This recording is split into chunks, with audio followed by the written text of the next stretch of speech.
on, guys? Thank you so very much for joining me right here on Off the Script. It is Saturday, March 14th, 2020, and man, oh man, this is going to be one of the biggest Off the Scripts of the entire year with what I have lined up for you guys today. On top of all the WrestleMania being canceled, postponed, and all the uncertainty surrounding WrestleMania, I got news. I got a report on Vince McMahon being upset at Ronda Rousey for being at the WWE headquarters and her being there.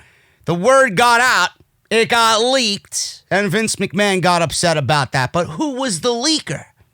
Who was the one who told everybody that Ronda Rousey was at the WWE headquarters? Why was she at the WWE headquarters? We may never know. I think the general assumption is that she was there concerning something with WrestleMania. So we'll go over that and what Vince McMahon thought about her being there getting leaked. Something I really don't want to talk about because it's downright awful and it's downright comical at this point. Rob Gronkowski signs with the WWE, and he's actually planning on being an in-ring performer. This is absolutely terrible news. If you are one who supports this decision, you are actively trying to kill WWE. Seriously. You are not for the future. You are not for everybody that is on the roster not getting booked creatively, not getting booked at all. You are an active reason as to why this company is an absolute failure. So we're going to go over that and what his plans are for his debut. You're not going to like it. Also, the WWE has stopped paying the Revival.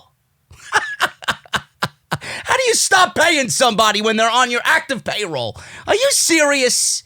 The WWE has stopped paying the Revival.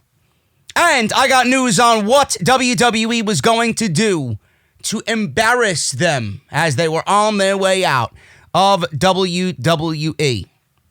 I got news on John Cena. Is he going to retire at WrestleMania? I got all the people whispering to me, JD, Bray Wyatt's fucked. Bray Wyatt is fucked at WrestleMania. John Cena retiring has put it in everybody's mind that Bray Wyatt is headed for a second loss against John Cena at WrestleMania. I got more news on the Women's Chamber. I got news on Cedric Alexander. I got news on why Booker T is not invested or sold on the aspect of Shayna Baszler and Becky Lynch at WrestleMania. Bro, you ain't the only one over here. I got news on Matt Hardy. He had an exclusive interview with Justin Barrasso, and he goes over why he felt in WWE he had no role, and why WWE stopped his creativity, the rejected ideas that Matt Hardy pitched to Vince and creative that were ultimately shot down. And then we'll go over the WrestleMania stuff as always. Still no sign of WrestleMania being canceled yet. So we'll talk about that. As I am recording this, Donald Trump, the President of the United States, has invoked the Stafford Act over the outbreak. And this is being urged by Senate Democrats to invoke the Stafford Act and other disaster declaration requests so that they would free up more than $42 billion in funding for states during this national emergency. So it's some crazy stuff, man. It's getting worse by the day. My brother texted me saying that he usually goes to Whole Foods and he usually sits down in the cafeteria. They closed the cafeteria and there was a line legitimately out the door of the building and people are going absolutely crazy. I'm hearing that New York City is a ghost town. Nobody is working. Everybody's either working from home or everything has just shut down completely. It is unreal, man. The inevitability of WrestleMania being postponed, at least. It's not going to get canceled. WrestleMania will be on at some point. It is absolutely at this point an inevitability that WrestleMania is going to get canceled. Why they haven't done it yet, we're going to go over that. Obviously, money is a big issue here. WrestleMania is more than likely going to generate upwards of 150 to 200 million for the economy of Tampa on April 5th, or that entire week, realistically. And I don't know why. I know Vince McMahon was rumored to be sitting down with Tampa officials about what they were going to do as far as WrestleMania goes. I don't know if he was there or not. I would assume that he was there, but I have this weird, sneaking suspicion that the entire world is closing down. Everything is just ceasing to exist at this point, at least temporarily. I just feel deep down in my soul that Vince McMahon is going to use this. Now, I could be wrong. I mean, I don't want to vilify the guy more than I already do. I don't want to come on here and create some sort of fucking monster that Vince McMahon is or is not, but it is very difficult to take what we know of him and his crude business mentality and then think differently, especially in this time right now where we're, as a state, as a fucking just, in humanity in general, that he is going to operate any differently. He only has one thing in mind, and he wants to generate as much interest for the WWE. He wants to generate as much cash for the WWE. I just feel like he's trying to play God in this situation. And I got everything in chronological order as far as what had happened from the early stages of this up to where we sit now and what WWE could do, in theory, about WrestleMania getting canceled due to the outbreak that's going on right now. So we're going to go over all that. Should be a loaded show. Usually I load up Friday, but this show is going to be loaded. So thank you guys so much for joining me. Quickly, let me get through the usual bullshit here. Follow me on social media at JDfromNY206. You guys know how to do that. That's on Twitter and Instagram. Hit that subscribe button down below. Turn on that bell for all notifications. Please do so. That is very important. If you guys enjoy what you hear or see here, hit that thumbs up down below. Make sure you guys go and check out Off the Script from yesterday. About an hour and 40 minutes of content. We go over a big rumor surrounding The Undertaker and AJ Styles at WrestleMania. Will it be a casket match at WrestleMania? Also, the Monday Night Raw ratings, which were the lowest of the year for a non-holiday, non-sports competition night for WWE. SmackDown had its lowest rating since January. NXT got blown out. AEW didn't do any better, but NXT got blown out again. So everything you need from Friday's show and Monday Night Raw, AEW Dynamite, NXT reviews, everything that I did this week linked down below in the description. If you guys want to support the podcast a little bit more, show some extra appreciation, patreon.com/JDfromNY206. And today's podcast is brought to you by my good friends over at Tavour. Tavour is the leading brand in craft beer and getting you guys set up for your craft beer needs. They are sponsoring the show. Anything you order off Tavour, that is $25 or more. You guys are going to get $10 off your first initial purchase. So that is awesome, and I want to thank Tavour for sponsoring Off the Script. Links for them also will be down below in the description. Let's get into the news, man. We're going to start right at the top. We're going to start hot and heavy.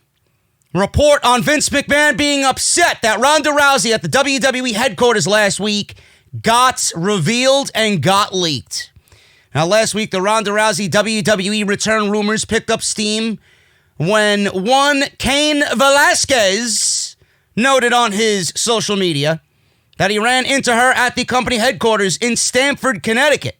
Velasquez also posted a picture of himself with Ronda Rousey. Dave Meltzer says he was told that they were both there at the same time by coincidence and that they were both there for meetings on a number of things. WWE has been bringing in a lot of talent in for meetings with multiple departments since there has been a lot of corporate shifting and changes since December. Meltzer noted that the photo that was posted by Velasquez caused quite the stir at the WWE offices, since whatever the plan is for Rousey is supposed to be kept top secret, to the point that only a few people were supposed to know that she was there. So if she was there for top secret reasons, then she wasn't there for meetings because of corporate shifting and other changes that happened in the company for September. So Meltzer was told they were both there at the same time and they were there for meetings, and WWE's bringing in a lot of talent because multiple departments have seen a lot of corporate shifting. Yet it's top secret the reason why she's there. Are you fucking serious? Are you serious? Listen, if anybody believes any other reason why she was there, you're an idiot. She was there for one reason and one reason only. She was there because Vince is calling upon her for WrestleMania. She will be involved in some way, shape, or form. She might not be in the ring actively competing, but she will be at WrestleMania. She will be at WrestleMania. So, one person noted that Vince McMahon was freaking out so badly, but knowing that he couldn't fire the leaker, since it was Velasquez, who didn't know any better, I'm pretty sure he's heard an earful from Vince McMahon already. Another person said it was so overblown and people at the office were more laughing about it than freaking out. I mean, who gives a shit, really? You know, this is what you're concerning yourself with. Oh my God, we can't let anybody know Ronda Rousey's at the WWE headquarters in Stamford, Connecticut. Meanwhile, you got fucking a 25% decrease in ratings from this past Monday compared to the previous year. And this is what you're concerned about. This is what you're concerned about. Meanwhile, WrestleMania season is one of the worst ever. Yet this is what we're concerning ourselves with. Ronda Rousey, top secret meeting at the WWE headquarters. Who gives a shit? Really? We all know she's coming back. Why keep it a secret? It's not going to pop a rating. Nothing you do pops a rating. Fucking ridiculous, man. Oh, we can't reveal anything. It's top secret. Give me a break. Her meeting at the WWE headquarters only adds fuel to the fire on some of the rumors on social media suggesting that she might make a surprise appearance at WrestleMania if the show is not postponed due to obvious reasons. So, if WrestleMania goes off the way it should, then Ronda Rousey will be back. If WrestleMania gets postponed until June or July, Ronda Rousey will be back. Ronda Rousey will be back this year because she has 1 year left on her WWE contract. Come on, people. I don't think it takes a fucking scientist to figure out why she was in Stamford, Connecticut. Yeah, she's going to leave her fucking farm to go to Stamford, Connecticut to meet with Vince McMahon because she's got to get acclimated to the corporate changeover or the corporate shift in various departments. Oh my God, man. Some people are so fucking gullible. Really. She was there for one reason and one reason only, bro. She'll be involved in the Raw, or maybe SmackDown, I don't know, at this point. But being that she has unfinished business with Becky Lynch, I would assume she ends up on Raw. She'll be back on WWE TV, and that's the reason why she was there. Someone who I wish was not there. Rob Gronkowski signs with the WWE. Current plans for this clown's debut. News broke on Tuesday night on WWE Backstage. Oh, really? This is where you break the news with 56,000 people watching WWE Backstage? Yeah, some big-time announcement there, Vince. Ryan Satan reported the news. Or the Rap, I guess. The Rap or Satan or Xavier. Well, who the fuck cares? I don't watch that shit. I don't even watch when CM Punk is on. That's how much interest I have in the show. 0. So, former NFL player Rob Gronkowski was close to signing with the WWE. That was said on the WWE Backstage segment. And that he could appear on the March 20th episode of SmackDown from New Orleans. In an update, The Rap reported on Wednesday morning that Rob Gronkowski has indeed signed a contract with the company. Per the report, he is slated to make his debut on Friday Night SmackDown next week. If this guy's going to be on TV, he is undoubtedly going to be at WrestleMania. Don't know what he's going to do. Quite frankly, I could not give any less of a fuck than I do now. Seriously. He will not be wrestling at WrestleMania, but he will be there to build up to a match after WrestleMania. There you go. As of this writing, there is no word yet on who his opponent will be or when his in-ring debut will take place. Another update came from Mike Johnson of PWInsider.com, who reported Rob Gronkowski will be working as an active pro wrestler. The deal was described as being very similar to Ronda Rousey, who worked a part-time schedule that included matches at pay-per-view events as well as some live events and making appearances on television. Gronk, who is a big WWE fan, announced his retirement from pro football last year, I guess. Last year, right? Last year? I don't even follow football. I don't care about the NFL. I don't watch Gronk. I don't give a fuck about Gronk. So he will be on SmackDown. Great. As if SmackDown doesn't have enough issues with itself, right? Now you're going to add Rob Gronkowski. You're going to put this guy in a segment on SmackDown to take another time slot and another segment up on a show that could easily go to, I don't know, Bruce. I don't know where he is, but I'm getting quite concerned about Mustafa Ali. Where is Mustafa Ali, Bruce? Huh? Yeah, we're concerned about booking Rob Gronkowski. The fuck is this guy gonna do? I'll tell you who's happy that Rob Gronkowski's coming to the WWE. Mojo Rawley. Mojo Rawley is praying to the wrestling gods that WWE pairs him with Rob Gronkowski. But WWE ain't bringing in Rob Gronkowski to be teamed with Mojo Rawley. They're bringing him in to do his own thing. Can he wrestle? Probably not. I don't see the reason for this signing. I don't see him to be a big name. He's not going to move the needle. He's not going to generate interest. He's not going to generate rating. This is another desperate attempt by WWE to so much go after the fucking clout and the notoriety and the exposure and the mainstream headlines that they so deeply desire. Another fucking waste of an attempt to cling on to any mainstream relevance that they could possibly get.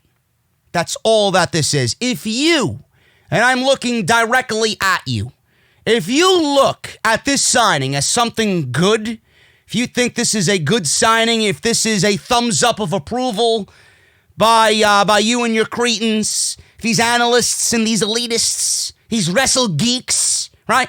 If you look at this signing as a good thing, you are the absolute definition of why this company is in the fucking shithole that it's in right now. This guy is going to get TV time. Yeah, actually, you know what? Live? Right here. I'm going to look it up right now. You think I'm fucking joking. WWE Smackdown Roster. Let's see.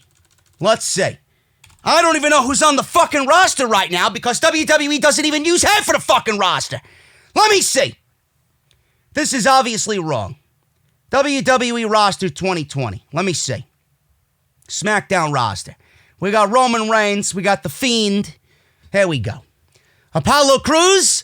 Rob Gronk is going to get more TV time than Apollo Crews. We got Braun Strowman.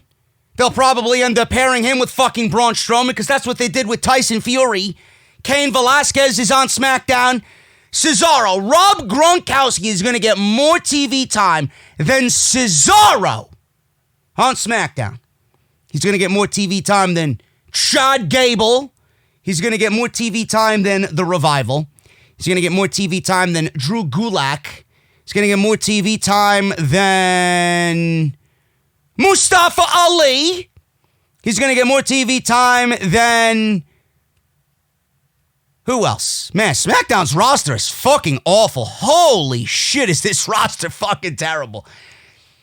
My God, man, no wonder they don't use anybody else. Drake Maverick, Heath Slater, Lindsay Dorado. You got, oh my God, man, this roster is so bad.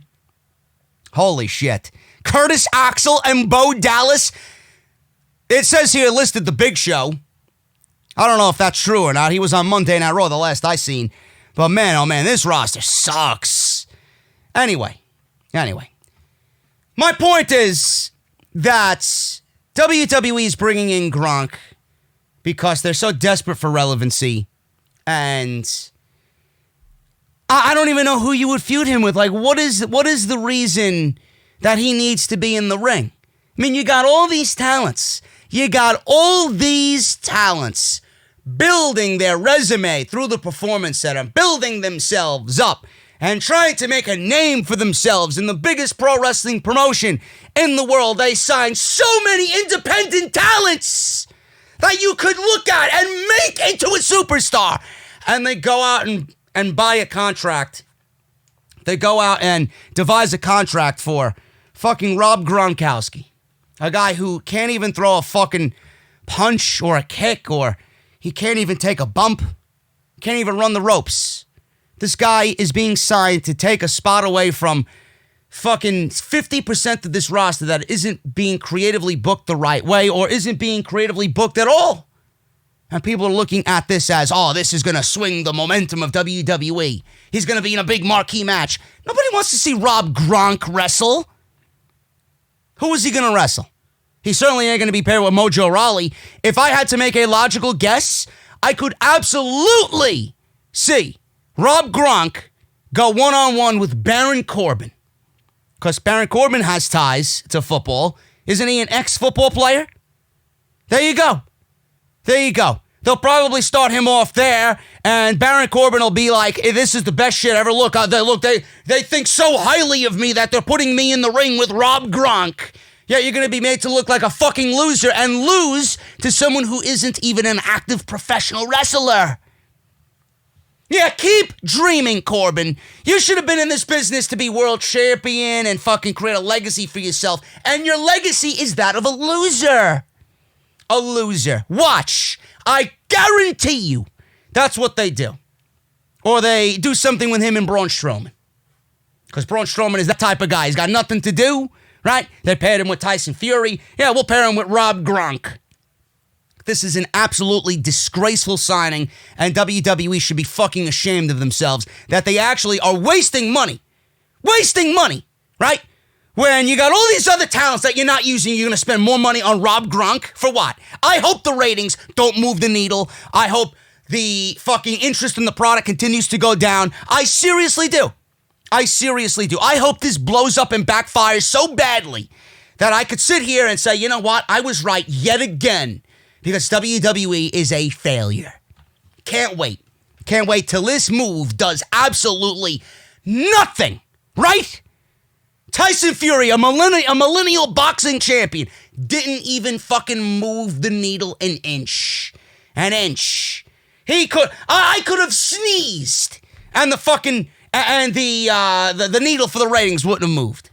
This guy shows up, and boom, nothing happens. Nobody gives a shit, no reaction. Cain Velasquez shows up, and he's staring down Brock Lesnar. Didn't move the needle at all. They even paired him with Rey Mysterio. Didn't move the needle whatsoever. What makes you think? Ronda Rousey don't even move the fucking needle. Brock Lesnar doesn't even move the fucking needle nowadays. You're gonna bring in Rob Gronk for what? For what? Give me a fucking break, man. This is an absolute pathetic maneuver. WWE, speaking of pathetic, WWE has stopped paying the Revival. You don't say. The relationship between the Revival and WWE is apparently soured in the last few weeks. Good. As it looks like they are on their way out of the company. Good. Very good. And possibly signing with All Elite Wrestling. Hallelujah! Hallelujah. Praise be to God. Someone is actually listening to my prayers up there. Now, they won't move the needle either, by the way, cretins. You know, I know some of you fucking idiots out there who hate me so badly yet still watch. You're probably asking yourself and typing away, right? Oh, he wants the Revival to go AEW, but he thinks they're going to move the needle over there, right? No, they're not. I've actively stated this multiple times. The Revival will not move the needle. I want the Revival out of the WWE because I know what they desire most, and that is a legacy. They already have their money. I don't see Scott Dawson and Dash Wilder being reckless with their money. They have a beautiful family, right? Both of them do. And they want a legacy. A legacy will have zero relevancy. There will be no legacy at all in WWE. You go to AEW, you start creating your legacy. You start making some move for yourself. You start making that momentum that you could never accumulate in WWE over in AEW. Why? Because they love tag team wrestling. Tag team wrestling is growing and thriving over in AEW. And, I mean, a match with the Young Bucks is going to be all over the place. So, I mean, I think it's pretty safe to say that we may be looking at the one match that could top the tag team match between the Elite at Revolution this year. I can't wait. Fightful is reporting that Scott Dawson and Dash Wilder have seen a disruption in their pay after they were sent home. Now, they noted last week that the Revival were originally scheduled for the Tag Team Elimination Chamber match, but the decision was made to replace them with the Loser House Party. Fightful cites sources that are saying Dawson and Wilder either are not getting paid or their pay has been extremely scaled back because they have exceeded their downside guarantees. For those of you wondering, the downside guarantee in wrestlers' contracts is set guaranteed money. They are paid, but what they make is usually more than what you factor in their percentage of house show and merchandise revenue. Dawson and Wilder have attempted to get their release several times in the past year, only to have it denied by the company. WWE has tried several times to get them to sign new contracts for significant money. At this point, they are not listed on the internal WrestleMania card, so they can end up sitting at home until their deals expire sometime in April. The belief among many is that they will end up in AEW. Now, people have stated several times that Dawson and Wilder have retained their services of the same trademark lawyer that handles trademark filings for Cody and several in AEW. The company has reportedly offered them $1 million contracts, but the Revival have turned them down, and many have speculated this is because they want more creative control. It was rumored they didn't even give creative control to Matt Hardy. They're going to give it to the fucking Revival? It was rumored that WWE had plans to bury the Revival on their way out of the company. The plan was to have the Revival become a comedy act where they would mimic old school tag teams. This was their plan, folks. This was their plan. The higher-ups, a.k.a. Vince, thought this would be a method of making them look foolish and burying them on their way out of the WWE. But this, according to sources, has been dropped. I'm surprised that it was dropped, because WWE's behavior usually tends to be petty. They usually would like to embarrass someone on the way out. I could have absolutely seen that happening. Now, they dropped it. Why did they drop it? Why did they drop it? The only thing I could come up with is the fact that if they did go out there and mimic the Hart Foundation and they get embarrassed, or Demolition and they get embarrassed, or the Legion of Doom and get embarrassed, or Money Inc., or the Quebecers, or fucking anybody, really. Those are just tag teams that I named off the top of my head. They could go out there and mimic anybody, but it does two things. One, it's going to be a huge negative backlash for the company, and they might have actually realized that and said, you know what, it's not even worth it. It's not even worth it. It's going to be negative backlash against us, and everybody's going to be siding with them, and that's not what we want. We'd rather just keep these guys at home and fucking bury them that way so people forget about them, but nobody's going to forget about Scott Dawson and Dash Wilder, especially in the wrestling community. People are already asking where they are and when their contracts are up and when they're allowed to leave. So it wouldn't have worked in WWE's way either way. And the other thing is, if they mimic tag teams like that and they go out there and embarrass Scott Dawson and Dash Wilder while they're dressed as these legends and mimicking these other tag teams, don't you think that would be a bad taste on those legacies, on those tag teams, on those individuals that played those characters? You would just be giving those teams a bad name. You'd be actively not only mocking the Revival, but you'd be mocking those other teams.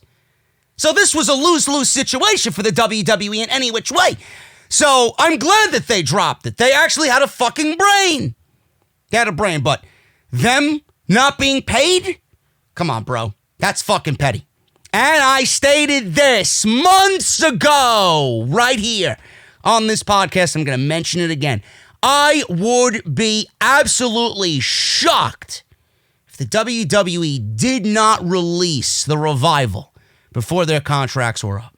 Now, I don't know when their contracts are up. I'm not sure if their contracts are up at the same time.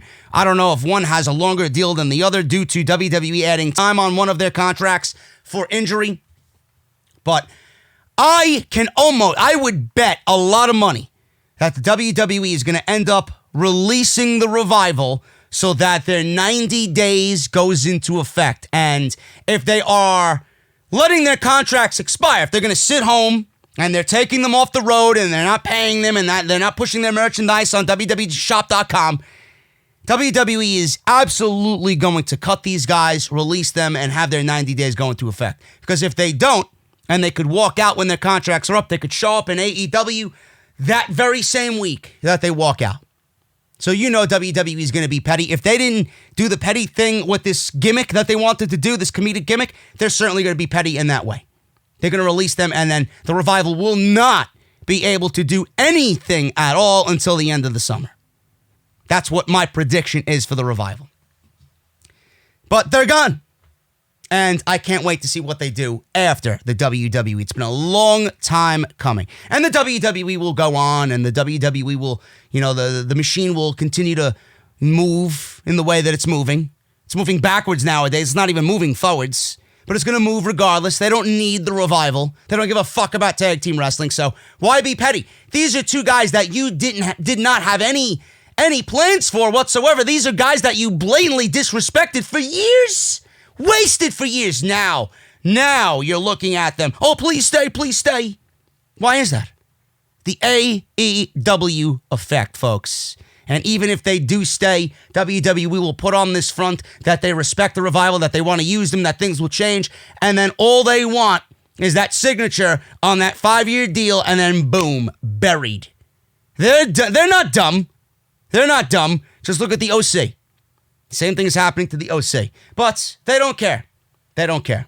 OC doesn't care. The Revival cares. They want to create a legacy for themselves. They're still young enough to do so. They could go to NWA. They could go to Ring of Honor. They could go to New Japan. They could go to AEW. It's going to be great. They're going to be all over the place, and they're going to make just as much money, and they're going to be even bigger than they are now in the WWE. Watch. Speaking of bigger, Nia Jax cleared for return. Her current plan is as follows. This is actively getting me depressed, folks. Nia Jax was one of the worst things about the women's division. She is an absolute failure. She is nothing more than a diva pretending to be a pro wrestler. Don't even know why she's there. The only reason why she's there is because of her relations to The Rock. It's the only reason why she's there. She's not good. She didn't play a good character. She could never wrestle. The fuck is the point of her being on TV? Her actively being back is going to make the division worse, and I don't even know how that's humanly possible. Now, it was reported this week that Nia Jax has been medically cleared to return to the WWE, and there are already rumors about her return. Mike Johnson at PW Insider reports that Jax will be at this Friday's SmackDown event and will be officially a part of the SmackDown brand once she returns after a lengthy absence. It wasn't lengthy enough. Whether she makes an appearance on the show Friday or not is still yet to be determined, but she is scheduled to be backstage. Now, as I'm recording this, it's 3:45 on Friday afternoon. I don't know if they mean SmackDown yesterday, because I am getting ready to watch SmackDown, but when you guys see this, SmackDown will have already passed. So I don't know if they're doing something for her to debut again tonight, or this is for the following Friday. I don't know. I don't even give a shit. I don't. If we miss Nia Jax, it's not the end of the world. So this comes off the heels of the news of both Paige and Jeff Hardy on SmackDown this week. So it's a huge show. Legitimately. Jax underwent double ACL surgery in April 2019 and has been out of action ever since. Recently, she got into a war of words with public enemy number one, Brad Shepard, who reported she'd be out until the end of the first quarter. And that was in first quarter 2020, to which she responded wrong. Then again on Tuesday, she followed up by saying, "Aw, poor Brad. Did you really feel attacked? You're obviously in desperate need for validation, so here it goes. You're still wrong. Get the F out of here." Considering the first quarter of 2020 is the end of March, and we're close to the end of March, the math in this situation suggests that her return is imminent. So who was wrong? Who was wrong? Brad Shepard clearly wasn't wrong if that's what he was reporting. Nia Jax was wrong. I'm sorry, honey. I'm sorry. Did someone mess up your food order? In an attempt to get people riled up, she also posted a tweet on March 9th saying she was going to form another 4 horsewomen group. With who? Who is she going to form another 4 horsewomen group with? Wendy's? The fucking Hamburglar? Ronald McDonald? Give me a fucking break. What 4 horsewomen group? Are you fucking serious? Nia Jax of 4 horsewomen. Please, don't disrespect anything in regards to a 4 horsemen or 4 horsewomen group with Nia Jax being involved. Give me a fucking break. All of this lends credibility to the rumors that her return is imminent. So, what is she going to do? What is she going to do? Now, again, I am recording this before SmackDown, so I don't know what's happening. I don't know what will have happened on that show. I'm going to throw it out there. What if WWE does one of two things with her? One, they bring her back and she feuds with Bayley over the SmackDown Women's Championship, and it's Nia Jax vs. Bayley at WrestleMania. Bathroom break ensue. There you go. We have way too many bathroom breaks on WrestleMania as it is, but if you're going to include Nia Jax, holy shit, man. That is a bathroom break, a food break, a fucking walk the dog break, a take the trash out break, go fucking walk up the block and hopefully the match is over when you come back break. Have sex with your wife break. Jesus Christ.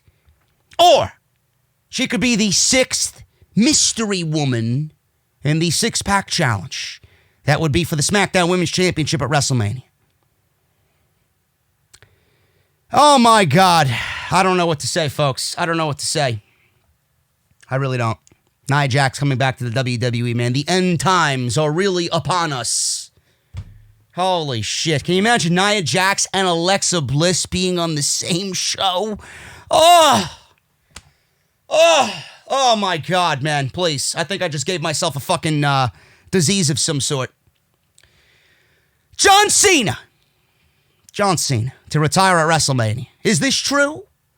People are getting up in arms about the rumors of him defeating Bray Wyatt because there are speculations and rumors and whispers going around that John Cena might retire at WrestleMania.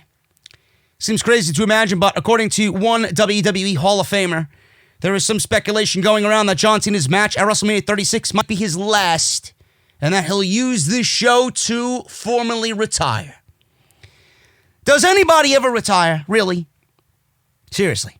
John Cena has said multiple times he will always be with the WWE. So did he lie on that as well? Not only did he lie in his promo before Bray Wyatt came out and pointed to the WrestleMania sign, but he lied about not being a part of the WWE in an active role. Now, I don't know. Maybe his Hollywood commitments are going to be big and bigger than anybody anticipated, and maybe he won't be allowed to wrestle due to insurance reasons by Hollywood. I don't know. But John Cena tried to work his way out of WrestleMania until The Fiend came out and challenged him to WrestleMania, saying he was too busy and that the biggest event of the year WWE puts on each year should be about the stars of today. Cena felt the show should go on without him.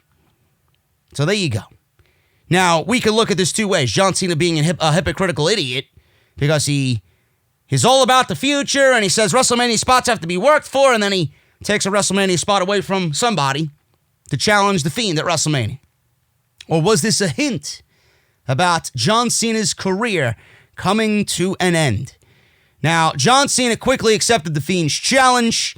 Mick Foley was a guest on Wrestling Inc. Daily and stated that this could be Cena's farewell match in the WWE. It's going to be very interesting, he says, and I think it adds another huge match as John Cena gave an impression that leads me to believe that this will be his final match. Foley added, I would not be surprised to see The Fiend come out of Mania stronger than ever. Okay, so they're using Foley to shill WrestleMania and justifying this decision even further. The Fiend is going to come out of Mania stronger than ever. The guy was embarrassed by Bill Goldberg. One fucking spear and jackhammer did the Fiend in. I wouldn't even call it a jackhammer. It was a fucking half-ass suplex. The Fiend is going to come out of Mania stronger than ever. Meanwhile, it took Seth Rollins every known weapon that's ever existed under a WWE ring inside a Hell in a Cell to try and beat this guy. And then he comes back and Sister Abigail's said Seth Rollins on concrete at the end of the match. And he showed everybody that he is really impervious to pain. How much weaker could Bray Wyatt look? He's going to come out of Mania stronger? Why, because he beat John Cena and avenged his loss? It means nothing without the championship. Nothing. It means nothing because you've already embarrassed Bray Wyatt. What difference does it make if he beats John Cena? He's only going to go around WWE and lose to Roman Reigns, who's going to beat Goldberg. So how is he going to come out of Mania looking stronger if he beats John Cena and the inevitability is he's going to lose to Roman Reigns? Are you fucking serious? I think everybody is taking some fucking dummy pill. They're drinking some idiot juice in the morning. Seriously. This is what he comes off like, an idiot. It's already been reported that Cena is a big fan of Bray Wyatt.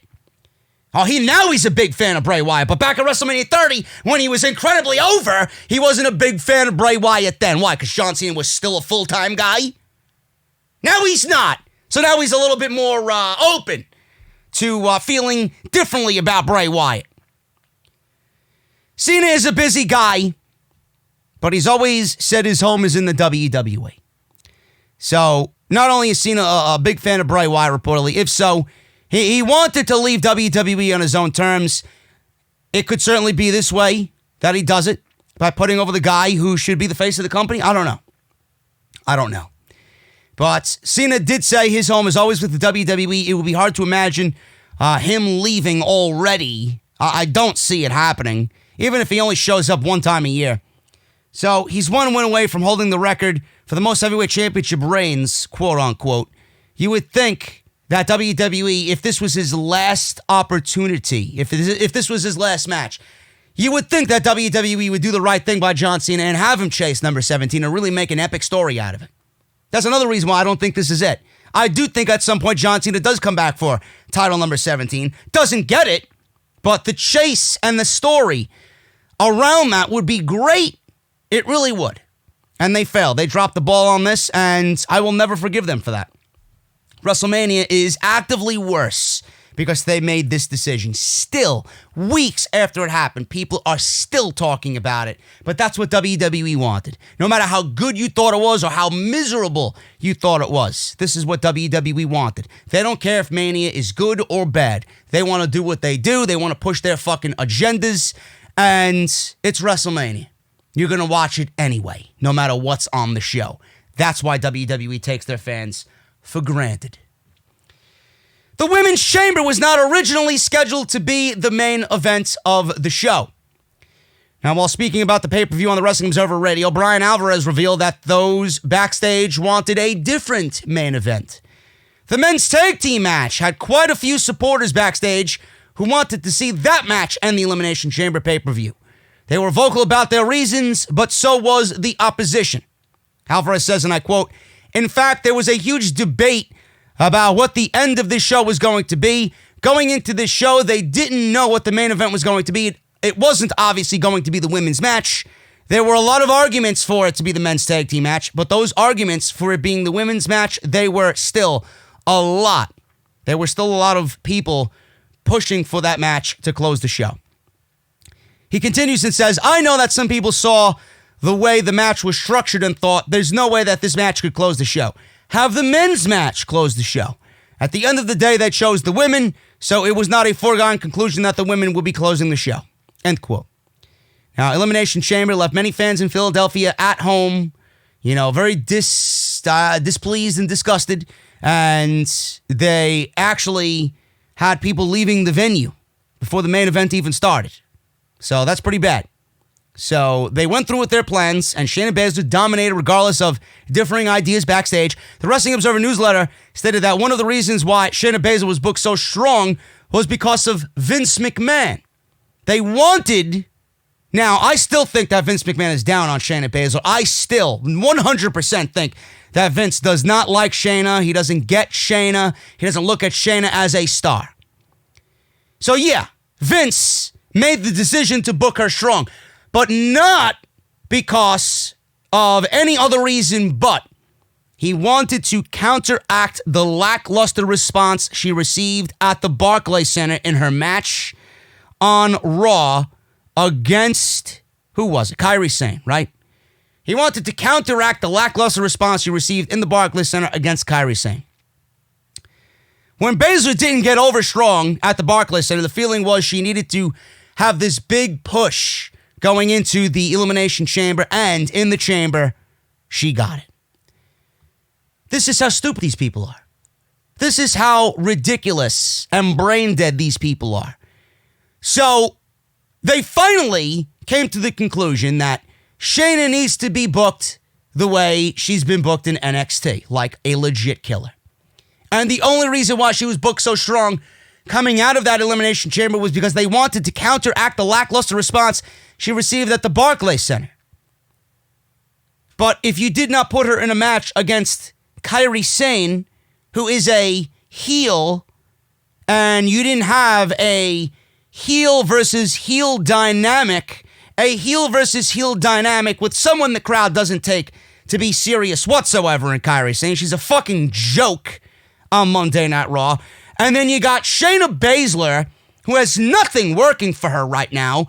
You got all these things working against her because of WWE creative, yet they want to counteract what they've done so far. That's actively admitting you had fucked up.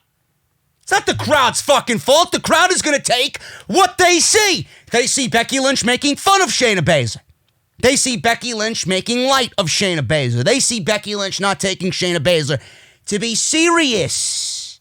And then you put Shayna Baszler in the ring against Kairi Sane, two women who have a history down in NXT that delivered some great fucking matches, and they stink the show up because you think that, it's Shayna and Kairi. It doesn't matter. It absolutely matters. Nobody knows who Shayna is in front of this crowd, even though it is a New York City crowd. Nobody's going to appreciate the way Shayna Baszler wrestles. She is very old school. She's ground and pound. She's got a methodical reason to why she does what she does. She's not like this prototypical, Bianca Belair or Charlotte Flair or Toni Storm or one of these women that's going to go in there and fucking do moonsaults and Candice LeRae and all this other shit. She doesn't do any of that. That's going to be looked at and frowned upon. And then you put her in the ring with a fucking heel. The crowd was sitting on their hands. They didn't know who the fucking, who to cheer in this match. You gave these people every reason to shit on this match. Then you want to turn around and blame Shayna. Meanwhile, you should blame yourself. Whoever booked that match is a complete blithering idiot. I don't understand it. Shayna had nothing working for her. Yet you want to turn around and fix the problem that you started and then blame it on Shayna when she doesn't get over. When people are chanting, this is boring. When people are chanting CM Punk. When people don't have any interest in this shit. You're going to blame Shayna Baszler. The match itself should have never been booked in the main event. A, it's predictable. And B, she ran through everybody in about 11 minutes. It's not an Elimination Chamber match. It's not what I look at when I think Chamber. The men and their Chamber match, the way it was laid out for the tag team titles, that is a still very underwhelming But that was a match that could have easily been the main event of the show. I don't give a shit. Nobody gives a shit about half of those teams except Otis and Dolph Ziggler. And nobody gives a shit about the tag team championships because the division is dead. But the way the match was laid out was more main event worthy than whatever the women's match was and how that was laid out. It was predictable. People were leaving. Everybody knew Shayna was going to win with the people involved. Asuka was the only one that had any chance of standing up to Shayna. And you killed every ounce of momentum by having Shayna stand there in between the intervals and just wait. People were booing. People were getting up. This is ridiculous. People were leaving, beating the traffic. You did nothing to really build Shayna Baszler up and keep that momentum going. Yeah, she ran through the division, but the division was dead before she ran through it. What are you burying? People were complaining, they buried the division. Shayna buried the division. The division was buried before she even got in the chamber. What are you talking about? What are you complaining about? That was the only logical outcome. The one thing I was pissed about was the fact that Asuka didn't even last 3 minutes. Because after Shayna obviously defeats Becky Lynch, even at this point, it's not even a guarantee. It's not even set in stone. But the one thing I was pissed about was not the way she was booked, but the way Asuka was booked. Because if Shayna beats Becky, which I expect, and Asuka was made to look like that in the Elimination Chamber, who else is there for Shayna to beat on Monday Night Raw? Asuka was your only one? That was your money match? You gave it away? She tapped out in 3 minutes. That's why I was upset. WWE fucked up big time already in less than a month with Shayna Baszler. All this work that goes into building these people up in NXT, completely neglected and wasted and taken for granted on the main roster. They do things and march to the beat of their own drum when it's as simple as pie. As simple as Titus pie. You take and you change nothing. Why is there a fucking PC? Why is there an NXT? You take and you apply. You do not take and change. Triple H creates, Vince kills. And then they want to give Triple H a fucking demotion, quietly. We'll talk about that next week. Cedric Alexander once again tweeted his frustrations with the WWE. Of course he did, because he was buried by Riddick Moss. So last week on Raw, WWE booked 24/7 champion Riddick Moss to defeat Rick O'Shea, the superhero. This came just a few days after Ricochet was squashed and got zero offense by Brock Lesnar at Super Showdown. The decision to have Ricochet lose to Riddick Moss reportedly came from Vince McMahon. Paul Heyman originally planned for Riddick to beat R-Truth on the show. So there you go. Now you got it. It was originally planned for Riddick Moss versus R-Truth, but Vince McMahon said, you know what, let's put Rick O'Shea in there and bury him. Awesome. Seems like Vince McMahon is keen on pushing Riddick Moss and having him beat some of Raw's best in-ring workers every week on Raw. On this week's show, the former NXT star defeated Cedric Alexander. Cedric got more over by his wife mentioning him indirectly on Dynamite than he did himself on Raw. How sad. How sad. Alexander is clearly unhappy with how he's being used in WWE. Of course he is. He's treated like a loser. He was promised a push and then he was buried and now he's on main event with Ricochet. I actually might tune into that. If Ricochet and Cedric are on main event and they go one-on-one, I might have to tune into that. He's clearly unhappy. Everybody understands why. He went from feuding with AJ to pretty much being buried, and now he resides on main event. Taking to Twitter after Monday Night Raw, Cedric posted the following on his Twitter accounts. He posted a video where I think it was a Simpsons gif where you got Grandpa Simpson walking in, putting his hat on the rack, walking right out, with his hat on, goodbye. So he was in and out. That's what he's trying to say.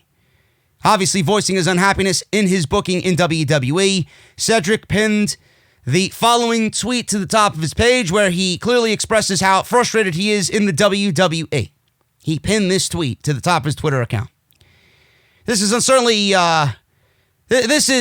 certainly interesting, as Paul Heyman was reportedly very high on Cedric and Ricochet, but it now appears Vince McMahon is not a fan of either worker, despite them having undeniable talent. Awesome. Cedric Alexander will be gone, just like the Revival are gone. And WWE is clearly pushing who they want out. And you know what? At the end of the day, folks, it's going to be their loss. They're not going to care. It's not going to hurt the WWE, but when you got two guys, the caliber of talent like Ricochet and Cedric, and you treat them the way that you're treating them, and they go and walk and end up in AEW, that is ultimately going to be your loss. Cedric, for sure, because his wife is over there. Ricochet, I said this a couple of times. I look at Ricochet and I see someone who's just happy to be there. They don't give a fuck if he doesn't give a shit if they beat him senseless. He'll obey and be a good boy. You know, he's a trooper. He's a soldier in WWE. He's happy to be a part of the team. They could bury him to fucking the end of the earth and he'll be okay with it. Cedric, I think, is gone. When his contract is up, whenever that is, he's gone. And hopefully he has a much more fulfilling career than he did in the WWE. How the mighty have fallen. Shayna Baszler and Becky Lynch. Booker T says he's not sold on it. Interesting. I'm not sold on it either. For the reasons I just complained to you about and mentioned just a little bit ago about how Shayna was booked going into the chamber and through the chamber. I'm not sold on it, he says. I'll just say that. I'm not sold on it. But I'm like this, man. I'm thinking about the performance more than anything. I'm thinking about when you go out and perform, you know, in Elimination Chamber, WrestleMania, those are big moments for me. Going into a match like that, I trust Becky Lynch. Becky has done a lot of good things over the last year. She put herself in position to, you know, be called the man. Becky has been the in-ring performer she has been for some time now. You really know, that high caliber talent. Booker T would then go on to address the fact that Lynch has been performing against some of the premier talent in WWE as well. But Becky has been in the ring performing with some really high caliber talent, such as Charlotte, such as Sasha Banks, who can go out there and really perform at that next level. Okay, so who's to say Shayna can't perform at that next level? The fuck you think NXT is for? To get you to that point, to get you to that next level. What is this guy, an idiot? Does he know NXT exists? So, he goes on to say that some performers have talent that they work against who are their security blanket. When you go into certain matches, you need almost like a security blanket. Just say, for instance, for me, I could go out there in the ring with Christian, and I could almost just, sit in the back and take a nap before I had to go out. Working with certain guys, man, I'm pacing back and forth because I'm wondering how this thing is going to go, because all the onus is going to be on me to actually be able to go out there and pull this thing off and pull it together and make people go, wow, that was something. That was something special. Booker T went on to say, and I quote, "I was always saying I could wrestle with a broomstick. No matter who it is, man, just throw me in the ring with him." And then, Marcus Bagwell and we didn't have our greatest night in Tacoma, Washington. In the WWF main event of Monday Night Raw in 2001, it wasn't the greatest night. Sometimes, it didn't work out if you don't have the right partner. Now I'm wondering, Becky Lynch against Shayna Baszler, how is that thing going to go? How are they going to match up? As far as going out there and creating some beautiful magic. Because at the end of the day, it is really all about Shakespeare. I have no idea what this guy's talking about. It really is all about going out there and performing for the fans. How do you know if Becky is not going to perform well against Shayna Baszler? Who's to say that Shayna isn't Becky's Christian? I don't understand that. It's like he's automatically writing it off because of the rumor of Vince not being high on Shayna and fans booing her and not really taking to her yet. She hasn't even had a cup of coffee yet on the main roster. She hasn't even put the pod in the Keurig system yet. How the fuck do you know how this woman's going to perform? Yeah, she was on Survivor Series. Yeah, she was in the main event with Bayley and Becky Lynch. But that match was laid out terribly. It should have never been in the main event as well. Shayna Baszler and Becky Lynch have the opportunity to create something special, but WWE isn't making it feel special. This is another clown in Booker T that's pretty much saying that Becky needs Ronda Rousey back. Is Shayna going to be able to live up to what Ronda Rousey did is what he's indirectly saying. And that's wrong of him to immediately write her off. Because she's had great matches with a lot of different women down in NXT. She had matches with Io Shirai. She had matches with Toni Storm. She had matches with Candice LeRae. She had matches with Bianca Belair. She had matches with Rhea Ripley, who's the NXT Women's Champion right now, which was a damn good match where she dropped the title to Rhea Ripley. Matches with Kairi Sane. I mean, give me a fucking break. Why are you writing her off? Yeah, she's not Ronda. No one is going to have the star power as Ronda, but that doesn't give you the fucking right to write her off. Let them go out there and do what they got to do. If they shit the bed, they shit the bed. So what? So what? It's all going to come back to WWE anyway. Because they haven't booked Shayna in the right light right now anyway. So if it is a bad match, they have themselves to blame. There's no reason why Shayna and Becky should have a bad match. None. You got two great women wrestlers. Don't handcuff them. Don't overly produce their match. Don't fucking script every move, fucking move for move. Let them go out there and create their Shakespeare moment. Let them go out there and create their magic and perform. I guarantee you, if you let Becky and Shayna plan their own match, I guarantee you it'll be one of the best matches on the show. And it'll be exciting. But if WWE is going to do what they usually do and micromanage everything, yeah, it's going to fail. They were going to hear about how the fans hated the match and how Vince hated the match, and then, like I said, they got no one else to blame. Stop writing talent off. Give them a leash to go out there and do what they have to do. If they don't get it immediately, be patient with them. Work with them. Fix things here and there. Don't watch them fail and then say, on to the next. That's WWE's mentality, man. It's disgusting. Matt Hardy was interviewed by Justin Barrasso of Sports Illustrated, where he spoke about a wide range of topics. He said, and I quote, he felt he was aged out in WWE and they had no role for him. So he is obviously a free agent. He has not signed anywhere yet. Not signed officially yet. But with the Young Bucks being on Free to Delete, one would have to wonder that he's probably going to end up in WWE. In AEW. He obviously left WWE, but they tried to get him to stay in NXT, but he declined that. I could see Matt Hardy playing various characters. I really could. I could see him being broken in AEW. I could see him being fucking regular Matt Hardy in Ring of Honor. I could see him being regular Matt Hardy in NWA. And then he kind of plays the gimmick, and maybe he starts off that way. Maybe he does go through the motions. Maybe he does work with Ring of Honor. Maybe he does work with NWA, right? Maybe he's regular Matt Hardy, and he plays the Matt Hardy character until he finally gets to his final destination, which is AEW, and you see all of this character play out to a point where he finally gets to AEW, and that's where he becomes broken. We could see that being a thing. So we'll see what happens there, but in this interview with Justin Barrasso of Sports Illustrated, he says this, and I quote, I gave WWE everything I had to offer. He went on to say by noting, and him winning the tag team titles with Jeff was their redemption story. He admitted that he hated the way he left WWE in 2010 as he was such in a bad place in life because he fell into a dark place and was relying on pain medication to perform. Says, and I quote, I always wanted to go back to WWE and do a version of Broken Matt Hardy there, and Vince allowed me to do that with Woken Matt. I'll always be appreciative of that.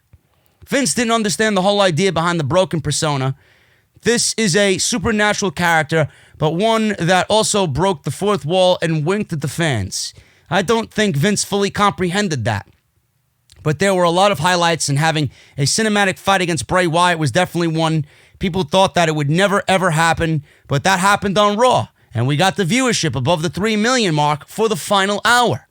And he will do the same thing for AEW. Believe me.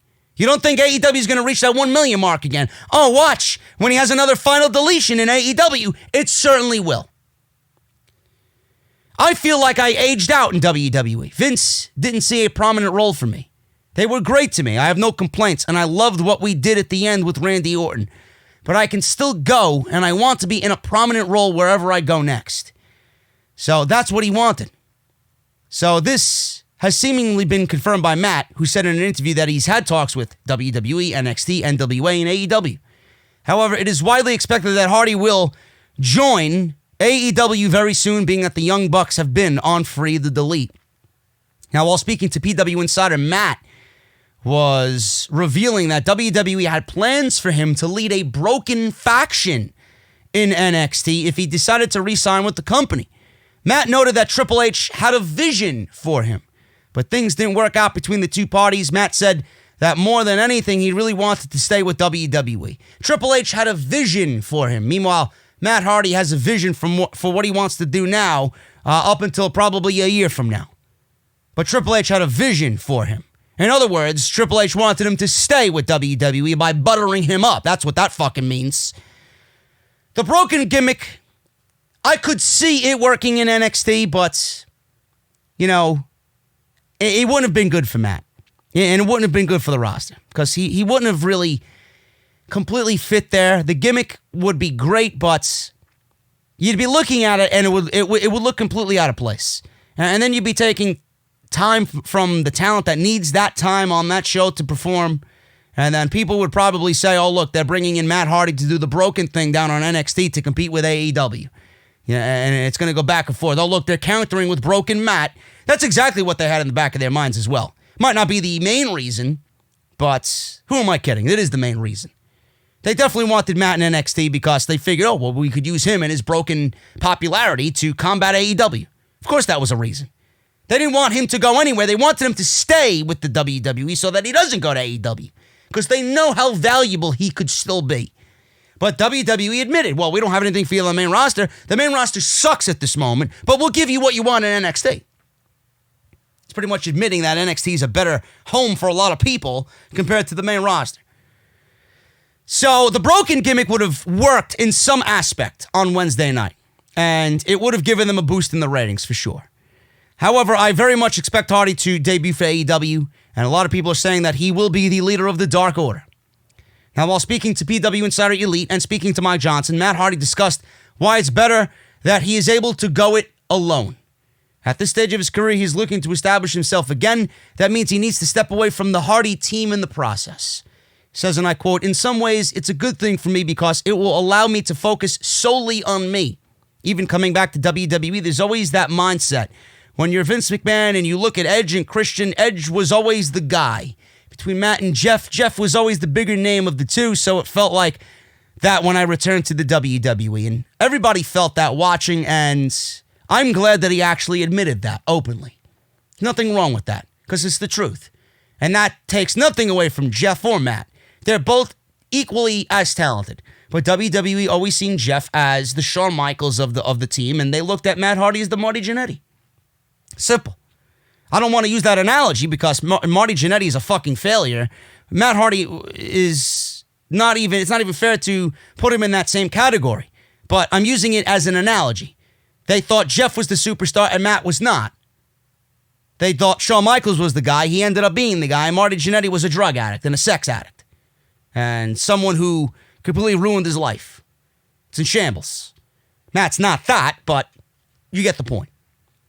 It's like I worked really hard to stand out on my own away from WWE, so I think it's going to be very good, and I'm very excited about either sinking or swimming on my own whenever I do go outside and do something outside the WWE. He's not going to sink. He's going to absolutely swim. And Matt Hardy revealed that he did have an idea that WWE turned down, and it was called the Broken Block. Matt Hardy also revealed to Mike Johnson that he had an idea called the Broken Block.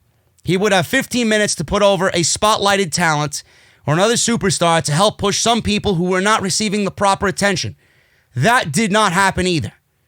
So what does that say about Matt? That he wants to give to younger talent, but WWE has no opportunity or no plans to push said talent on their own. And then when Matt wants to do it, just for the sake of doing it, out of the goodness of his heart, because he cares about the future of the company, cares about the company as a whole, they say no. They say no. I think that's more damning than anything, that WWE didn't allow him to do that. He says, and I quote, "They were still actively looking to sign me or looking forward for anything to do with Edge.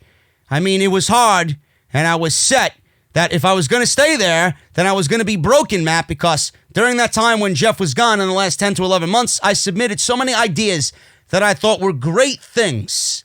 For instance, one of the ideas I gave them, because they have so much content, 3 hours of Raw, 2 hours of SmackDown, I wanted to do something for 15 minutes. I wanted to come out and address the authority when they did the thing where they said they'll listen to the fans over a year ago, right? My idea was going to address these guys and have a dialogue with them, and they were going to say, what do you want to do with your release? Do you want to be fired? I say, no, I want to stay on the show because I think you're going back on your word, and I just want 15 minutes of the show called The Broken Block, and I want to take guys like Ali and Chad Gable and Apollo, guys who don't get used much on TV, and have badass matches, and actually, I'd go away for a while and come back as Broken Matt. I had all these things planned out. I didn't want to be champion.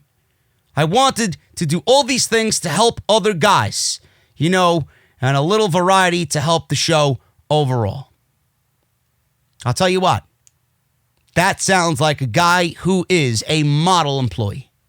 And I'll tell you what, additionally, AEW is not going to turn down many of Matt's ideas.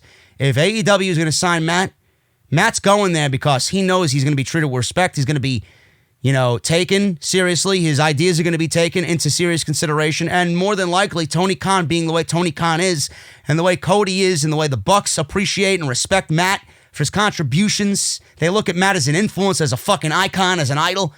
They're going to allow Matt to do whatever he's got to do because it's always going to be within the boundaries of what AEW is doing, and it's going to be popular. It's going to get over. It's going to bring more notoriety to AEW. It's going to be a ratings draw. They all know this. Why would you suppress someone as talented and creative as Matt Hardy? And AEW is not going to do that. They're going to take Matt. They're going to allow him to go out there as long as it's within the boundaries of AEW, and it's going to be a massive success. I'm predicting that Matt Hardy is going to be as over, or if not more, than he was when the broken gimmick was first unveiled. It's going to be great. This is going to be WWE's loss. Shame on them. Guys, the podcast today is brought to you by my good friends over at Tavor. Link is down below for Tavor. Everything you need is linked down below. You take your iPhone, you go to the iTunes store, you take your Android, you go to the Google store, you look up Tavor. It's absolutely free. From there, you're going to shop, and you're going to shop to your heart's desire, man. Over 7,000 beers, over 750 breweries. Now, on the app, you guys have craft beer in the palm of your hand. I love me some craft beer. It's going to be great when the summer starts coming and we're sitting outside and we're chilling and relaxing. We got a cold beverage in our hand. I'm going to be having a beer, more than likely, from Tavor in my hand on a nice, cool summer night. So what you guys got to do is use Tavor. Find your craft beer profile. Find your taste. They got everything you could possibly ever want. You want an ale? They got it. You want a fruit? They got it. You want a sour? They got it. You want a regular, just wheat ale, like a Budweiser? You guys want anything, really, in the form of a beer? They got it. All you have to do is use our link and use the code SCRIPT at checkout. You guys are going to get $10 off an order of $25 or more. That is a great deal, man. I just got my next shipment. I'll unveil it on the show next week. It's going to be awesome, man. So use the app. It's free. And then when you check out, use code SCRIPT at checkout to save $10 off an order of $25 or more. And they deliver right to your front door, man. It is absolutely epic. Tavor, and I want to thank them for sponsoring the podcast right here on Off the Script. All right, guys, let's get on with the second half of the podcast and talk about WrestleMania. Will it be canceled? Will it be postponed? What is going on with the biggest wrestling show of the year? Now, as I'm recording this at 4:30 in the afternoon, President Trump declared a national emergency in order to free up $50 billion in federal aid. The stocks plummeted the last couple of days with the news of the outbreak. But as of this afternoon, with President Trump declaring a national emergency, the U.S. stocks rebounded by nearly 2,000 points, or more than 9% a day, after suffering the largest percentage drop since 1987. Deaths from this outbreak have now topped 5,000, with more than 132,000 cases worldwide. Europe has been declared the new epicenter. Testing in the United States continues to be slow, with less than 100 tests performed nationwide this week, according to the CDC. Louisiana has postponed its presidential primary. Ohio, Michigan, and Maryland have all closed schools, kindergarten through 12th grade. Multiple sports events were canceled or postponed, including the Boston Marathon, NCAA basketball completely, and PGA's The Masters is no more. Disney, Broadway, and Mount Everest have all temporarily shut down. So this is the latest as far as this goes. And what happened on Wednesday was President Trump made an announcement that suspended travel from Europe into the United States. President Donald Trump has announced this week that all non-essential travel to the United States from Europe will be suspended for the next 30 days in an effort to reduce the number of outbreak cases. Trump said that some Americans who pass appropriate screenings and the United Kingdom are excluded from the ban. The new rules will go into effect on Friday at midnight. This affects WWE since there are many fans who travel from Europe for WrestleMania weekend. WrestleMania would see, on average, 65 to 70 different countries represented in that audience every single year. So clearly, this travel ban is going to affect WrestleMania, especially coming from Europe, outside the United Kingdom, which I don't really understand that, but it is going to affect WWE, no question. And it's going to affect the tour after WrestleMania. They always do the United Kingdom tour after WrestleMania. So it's going to affect that as well. So as noted earlier, officials from the city of Tampa have met on Thursday afternoon, and they talked about large-scale events in the United States. That obviously included WrestleMania, being that WrestleMania is taking place from Tampa. As of now, WWE is moving forward with WrestleMania plans, but that could all change between now and the end of the week. AEW is also moving forward with future shows, and they are being rescheduled as of this week. The show in Newark, New Jersey, Blood and Guts, is no more. You guys will be rescheduled for July 22nd. And the show in Rochester, New York, is not taking place until June. And you guys will get your show, but that show next week is still going on. And it will take place from the Daly's Place in Jacksonville, Florida, which is owned by the Khan family. And that, I'm not sure if there will be fans in attendance there. I think it would be a limited engagement only. So that is the news there about the travel ban put in place by Donald Trump. WWE employees are already working from home. They have been already working from home due to the outbreak. Now, the outbreak is getting serious. Austin Aries called it fear-mongering, which I absolutely think it is.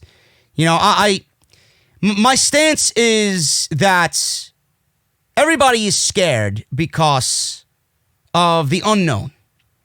And this is what they want. They want to control the population. They want to control the people with fear. And that's exactly what they're doing.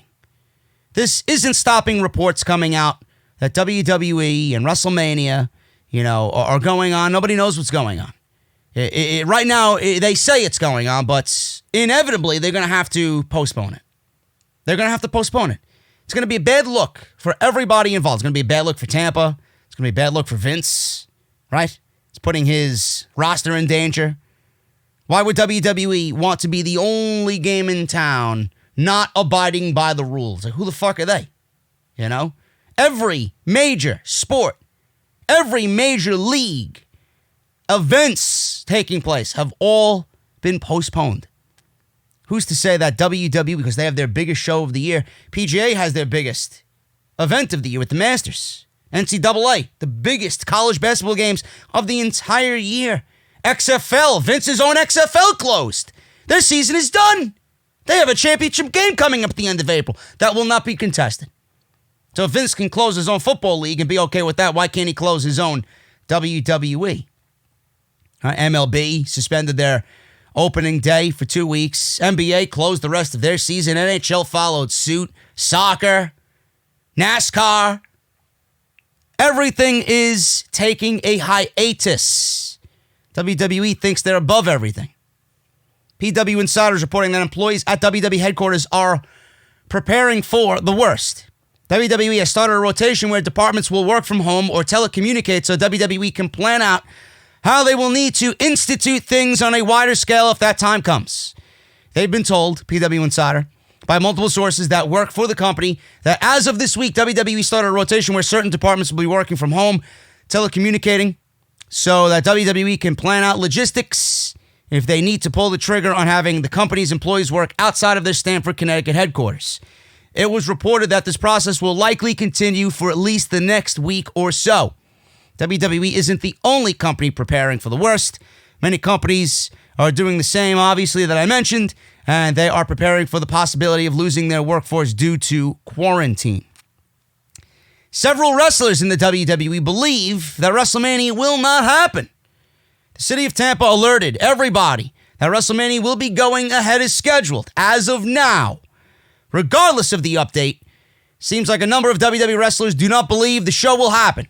Sean Ross Sapp reported on Twitter that he spoke with several performers who think the event will be canceled. Not postponed, canceled. Several wrestlers that I'm speaking to, says Sapp, don't believe WrestleMania will go on as scheduled. They've not been told anything. WWE has not informed its own talent of what is going on. I heard and read as of this morning that there were some travel issues because there was apparent back and forth that SmackDown was not canceled in Detroit, and then it was canceled. And then people didn't know whether it was in Detroit or the Performance Center. And the people who needed to make the flight to go down to the PC so that they could actually work SmackDown were not informed until Thursday evening. Ridiculous. It's not a stretch to think that the show will be canceled or postponed. Many large businesses like the NBA, E3 might have closed for other reasons, but they're closing because this is an easy way out. They were failing before E3 even got up off the ground this year. New Japan Pro Wrestling, others have been forced to cancel or limit fans at their event due to the virus. Now, I think that some shows, I think in Stardom, if I'm not mistaken, will be competed in empty arenas. Now, considering how many people will be at the show, WWE could do whatever they want. They got the Performance Center. They're lucky they have an outlet to get their shows on TV and still continue if WrestleMania is going to be a thing. They could cancel. I think WWE would be better off for everybody if WWE canceled, really. It would give me an opportunity to recharge my batteries. It would give everybody a chance to recharge their batteries. It would put WWE in a situation where they could just hit the reset button legitimately and hit this thing hard after a small hiatus. I could concentrate on some gaming. I could not do WWE stuff and take a break from all this stuff, you know? They could cancel. They could stop, but they can't. I understand that they can't. They got money involved. There's a lot of money involved. There's TV deals in place. They just can't halt business.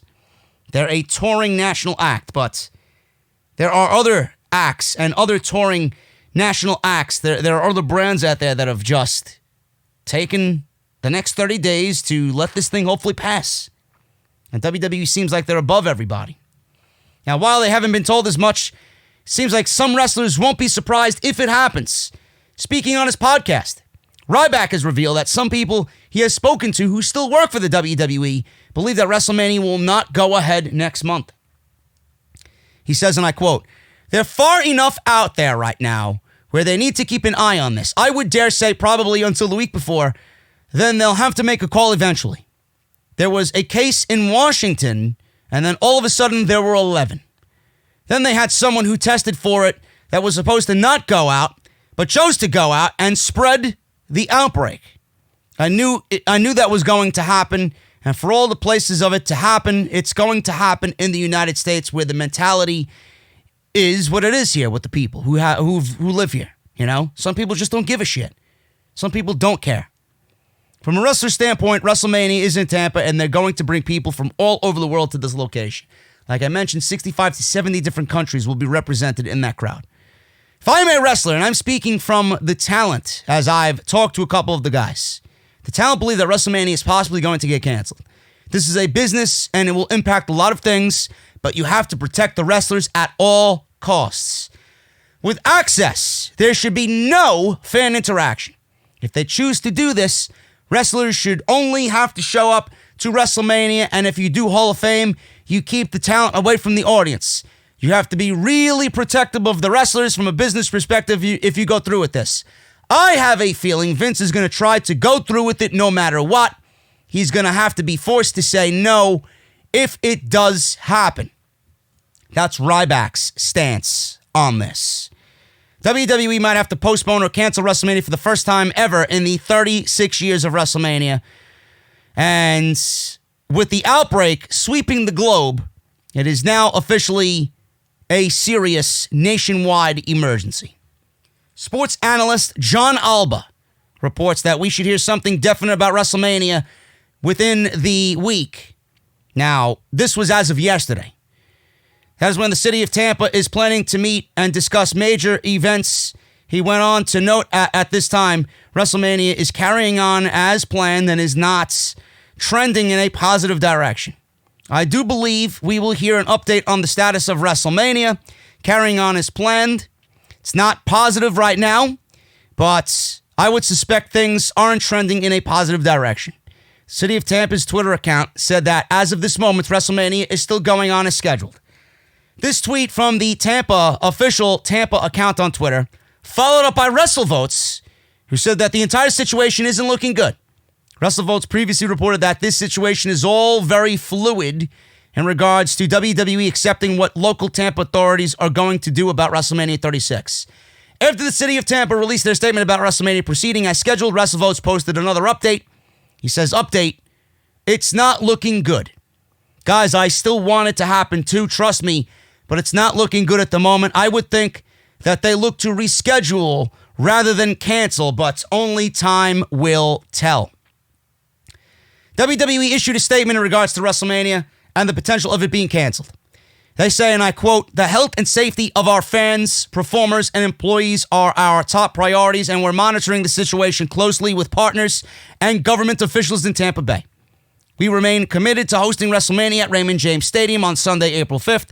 And like many other entertainment properties in the United States, there are currently no plans to cancel or postpone our upcoming events.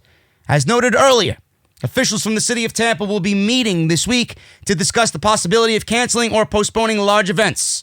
The mayor said earlier today that WWE will have a chance to weigh in, but ultimately the city will make the final decision.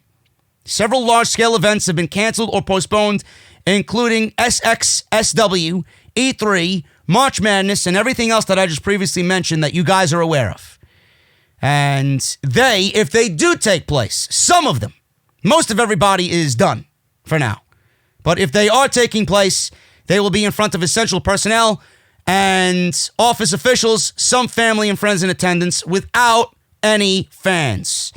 The Golden State Warriors, there was something about them playing without fans in attendance, but that was before the NBA season was canceled. So if they said if it got as bad as it was, being talked about, that they would play without any fans in attendance. But then we're seeing the entire league shut down. As noted earlier, if WWE is forced to postpone WrestleMania, then this will have a ripple effect on other events scheduled that weekend, including the Hall of Fame, SmackDown, TakeOver, Monday Night Raw, and independent wrestling companies. They will absolutely be decimated if WrestleMania is not taking place. It will be much harder. It will hit them much harder since it is the biggest revenue of the year for these specific promotions. GCW, IWC, PWG, whoever's there, everybody that does these things, these little standalone events outside of WrestleMania, piggybacking off of WrestleMania, they will have a unbelievable headache, and how they're planning and making travel arrangements. They don't know what's going on. They're all waiting on WWE. They're all waiting on Tampa to see what happens with WWE and WrestleMania. So those people are walking on eggshells right now. They don't know what to do. They don't know whether they should go, whether they should not do anything. They're going to have to go and proceed as planned because nobody knows anything. And what happens if all of this is just wiped away and postponed? It's crazy. Since there are so many fans traveling from different parts of the country and from other countries, a decision needs to be made so that these fans can have enough time to decide on canceling flights and their hotel reservations. The Tampa mayor comments on the fate of WrestleMania possibly getting canceled. He was actually on 102.5 The Bone FM, Mayor Jane Castor, talking about the outbreak and what actions the city is taking to protect its people in the area. In regards to WrestleMania 36, she said the events planned for that weekend are still scheduled to run, but they are still assessing the situation. As previously noted, there is a meeting that happened yesterday, and we'll get to that, with city officials to discuss possibly canceling or postponing large events. I'm going in chronological order here from the weeks leading up to this. It will be interesting to see what the city decides, since they bid to get WrestleMania, and the entire weekend of shows is expected to bring in a lot of money for the local economy. Now, WrestleMania, I know it's a money thing, and everybody's looking at this thing as, oh my God, this is going to be a big week for the city of Tampa. Probably generating anywhere between $150, $200, up to $250 million for the economy that entire week, WrestleMania season. It's a big fucking deal. You want to know why they're not immediately wanting to cancel it? There you go. That's the reason why. Now, Castor noted that the outbreak can be compared to a mild case of the regular common cold, but the outbreak is easily transmittable. Castor noted that she wants the public to have accurate information and the city needs test kits. She also noted that the elderly and people with underlying health concerns are the highest risk, but otherwise this will be like a mild case of a common cold for most people. The city is still moving forward with the St. Patrick's Day festivities. When asked about who would make the final call on WrestleMania weekend, Castor said that WWE can weigh in, but ultimately the city will make the final call, and the meeting is being held on Thursday, which we will get to. So it looks like the fate of WrestleMania is in the hands of the city of Tampa Bay. City of Tampa issues a statement on WrestleMania 36 possibly being canceled. Hello at this time. This was their official Twitter account, but this is just some fucking idiot who is, listening to whatever's going on. They don't really have a grip on anything, so they're just putting things out that they know at the time. They don't really have any real information. So their Twitter account, because people were blowing up their Twitter account, they said, and I quote, "Hello, at this time, WrestleMania is still planned to proceed as scheduled. Please contact at WWE with questions about cancellations. The city is currently monitoring the spread of the outbreak and will work with venues as needed." Blah, blah, blah. That's what they tweeted out, because everybody was blowing their Twitter up. Well, what's the answer? What's going on? Blah, blah, blah. So that's that. The Tampa Convention Center, the home of WrestleMania Access, was struck with its first case of the outbreak. Two major WrestleMania events that are scheduled for the week of WrestleMania is the Hall of Fame and WrestleMania Access. The news about the canceled events was first reported by the Tampa Bay Business Journal. One cancellation is the Lifesavers National Conference on Highway Safety Priorities that was scheduled to run through March 15th to the 17th, and the Aspen 2020 Nutrition Science and Practice Conference that was scheduled from March 28th through the 31st. WrestleMania Access is scheduled to start 2 days later. Sporting News writer Brian Fritz noted that the convention center will host Access had one positive test. So that's that. So the news about the canceled events were reported by the Tampa Bay Business Journal. Like I said, Brian Fritz said this: "I know no decision has been made about WrestleMania yet, but the Tampa Convention Center, where WWE Access will be, had a positive test." That is not the only thing that could be canceled. WWE's Road to WrestleMania in MSG, Madison Square Garden in New York City, could be canceled. Now, this is coming from Andrew Cuomo, the governor of New York. He stated that as of Friday, 5 p.m., gatherings with 500 people or more will not be permitted in New York City, in New York State. That's it. Additionally, for facilities with an occupancy of 500 or fewer, we are reducing the legal capacity by 50%. However, it is extremely likely to happen.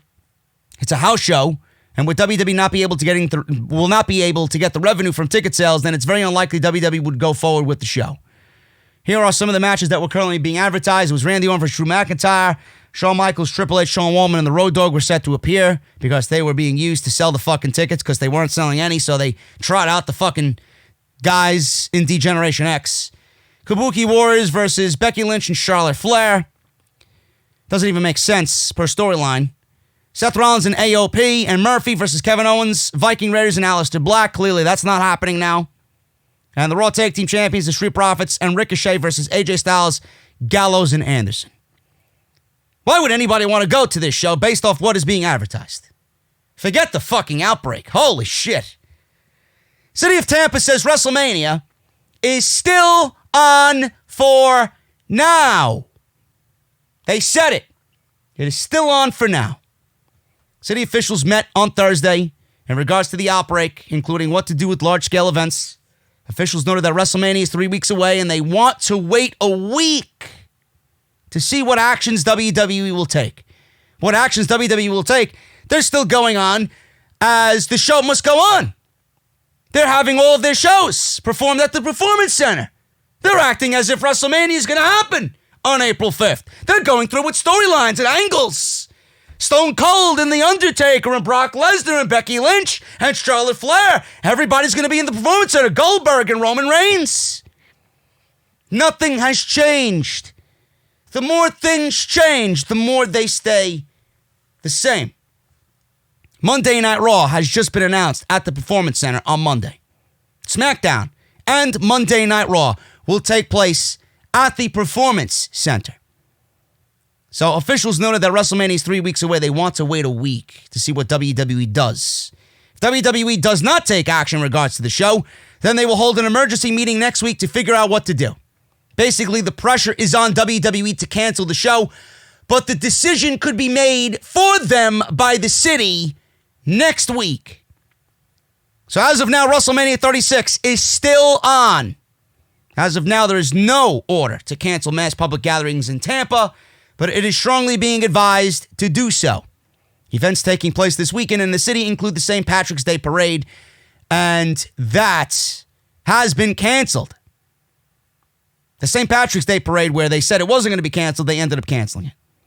As noted earlier, the city of Tampa is putting the decision on what to do with WrestleMania in the hands of WWE, but if WWE does not make a decision by next week, then the city officials will meet again to decide the fate of the event and likely all WrestleMania weekend events.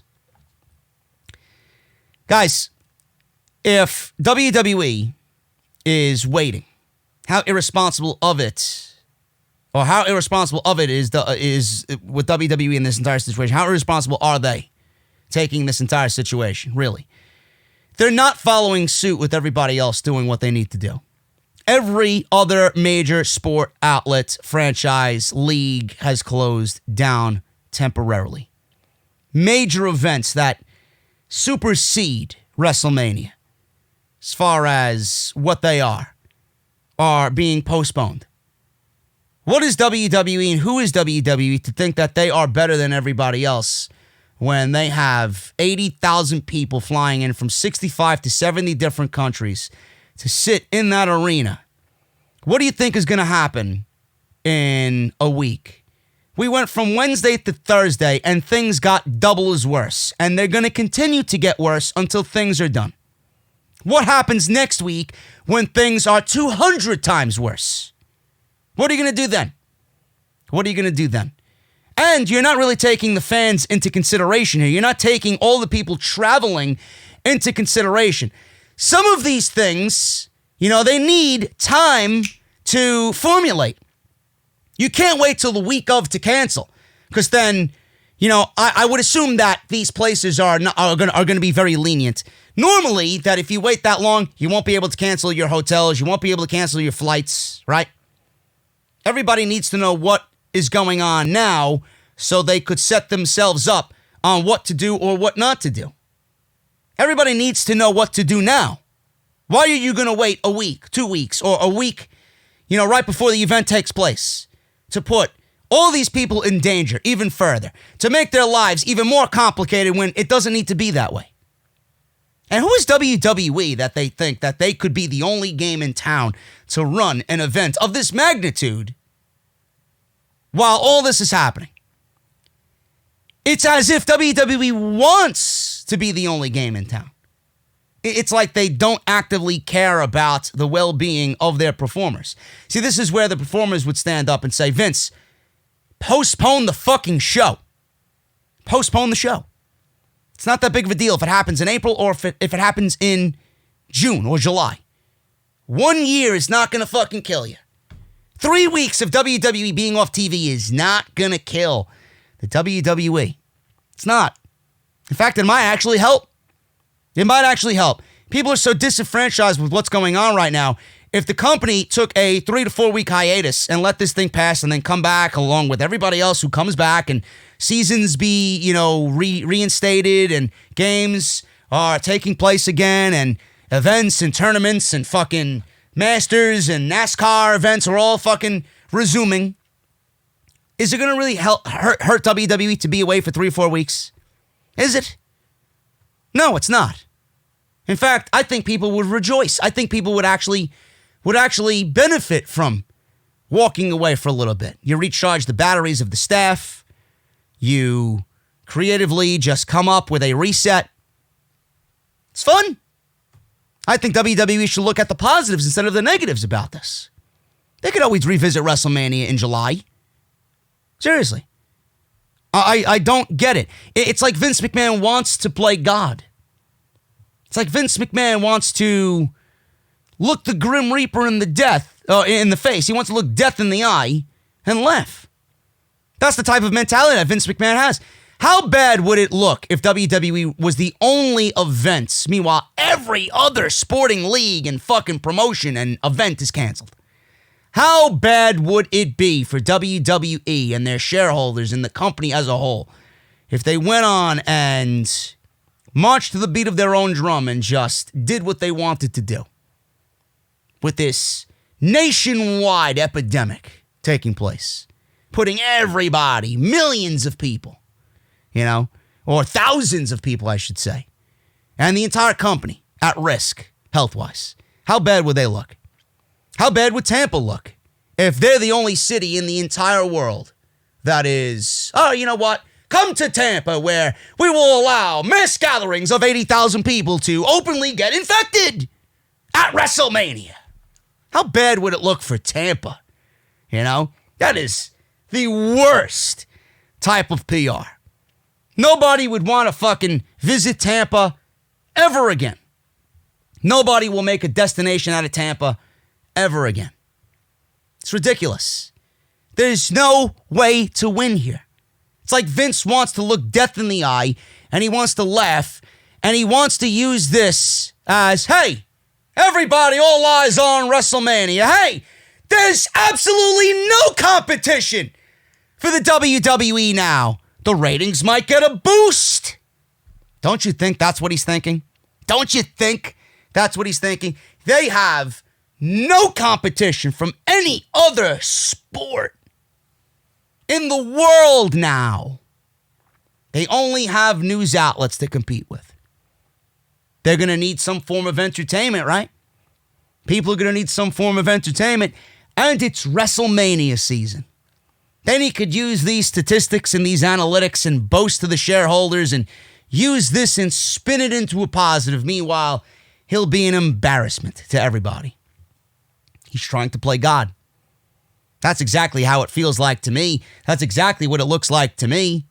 Ratings boost and fucking, he's worried about taking WrestleMania off and postponing it. Tough shit. I don't think anybody is excited for WrestleMania to begin with. Tampa won't make a decision on it now because they're waiting on WWE. They're looking at each other with fucking blank faces. This is going to cost Tampa $250 million easy for the entire week. Huge economical boost for Tampa and the city of Tampa. WWE, who the fuck knows what they're thinking? They're thinking exactly the way that I'm thinking. I'm thinking the way Vince McMahon is thinking, and I can guarantee you that's the way Vince McMahon is thinking right now. Ratings and, interest at all-time highs for the company, especially in recent memory, because he has nothing else to actively compete with the company. It's crazy, man. It really is crazy. Vince is trying to play God. So when will WrestleMania take place?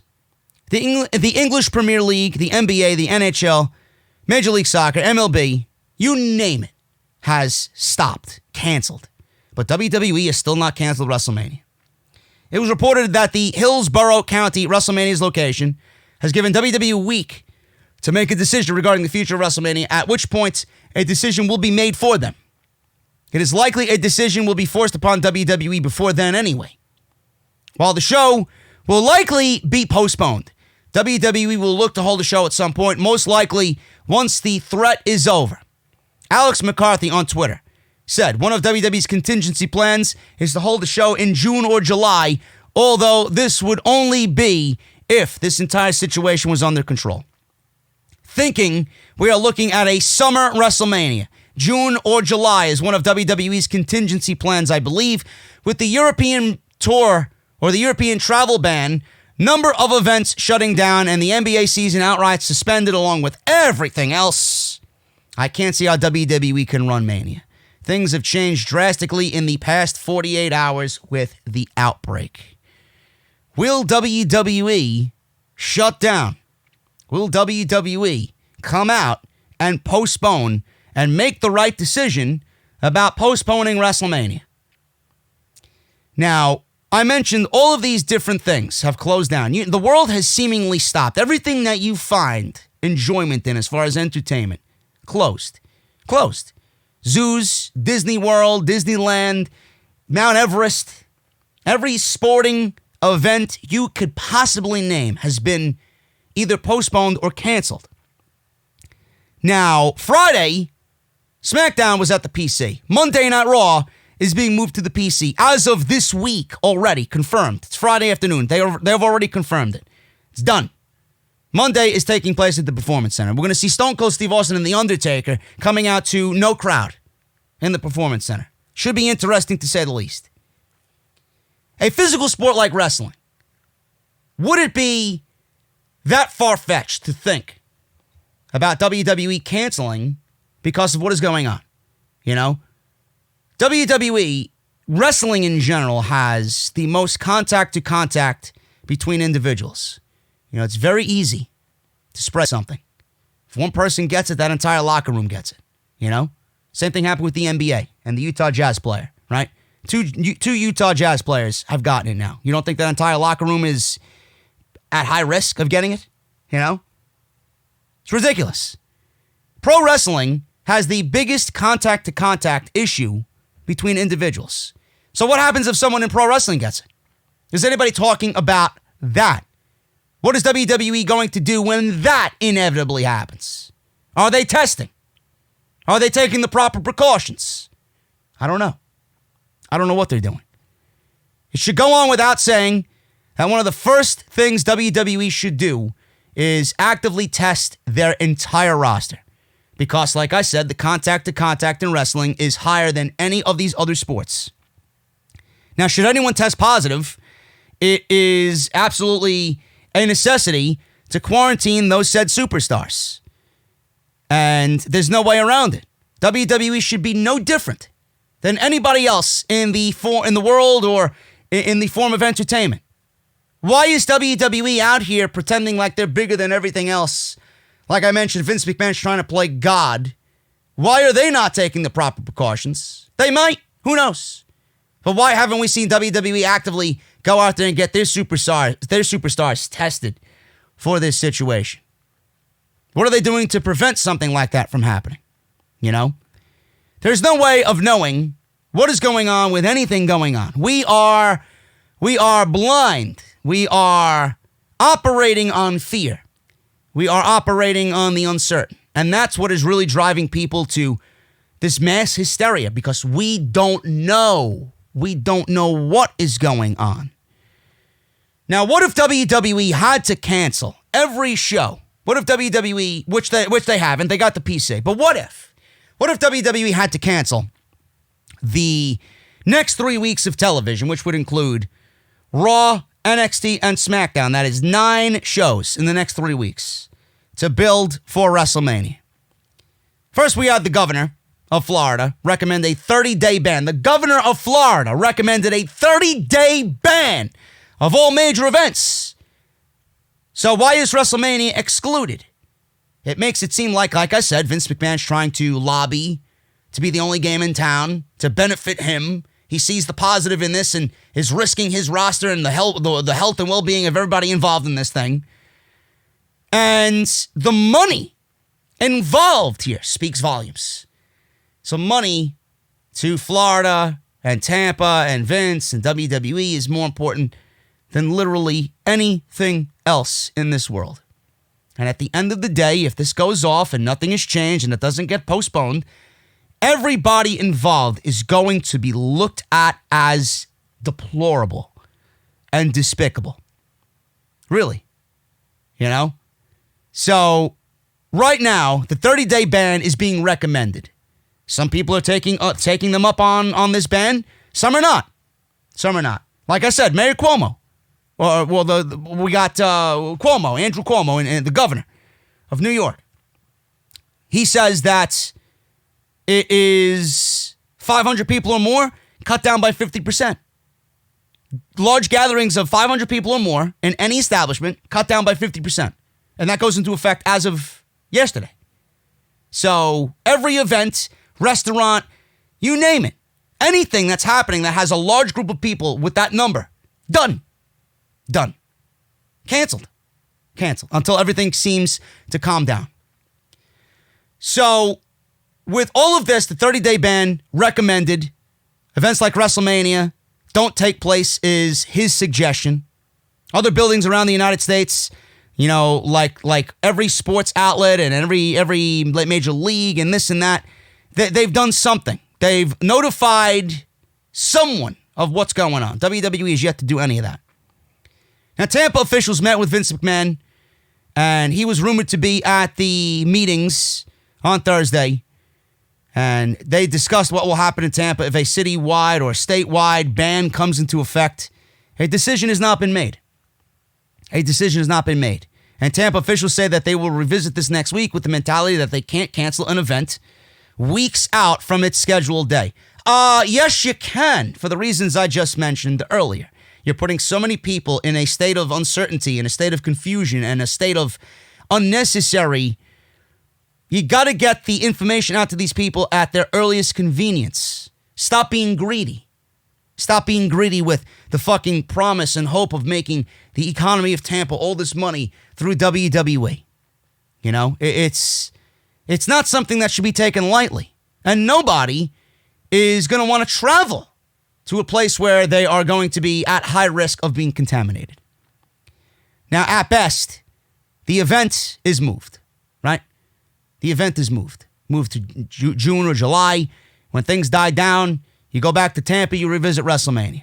At worst, it could be canceled altogether, okay? But how much does this affect the WWE? How much does this affect their television deals, their live events, and anything else that WWE has planned? There's going to be a large number of fans that won't be traveling in from Europe, right?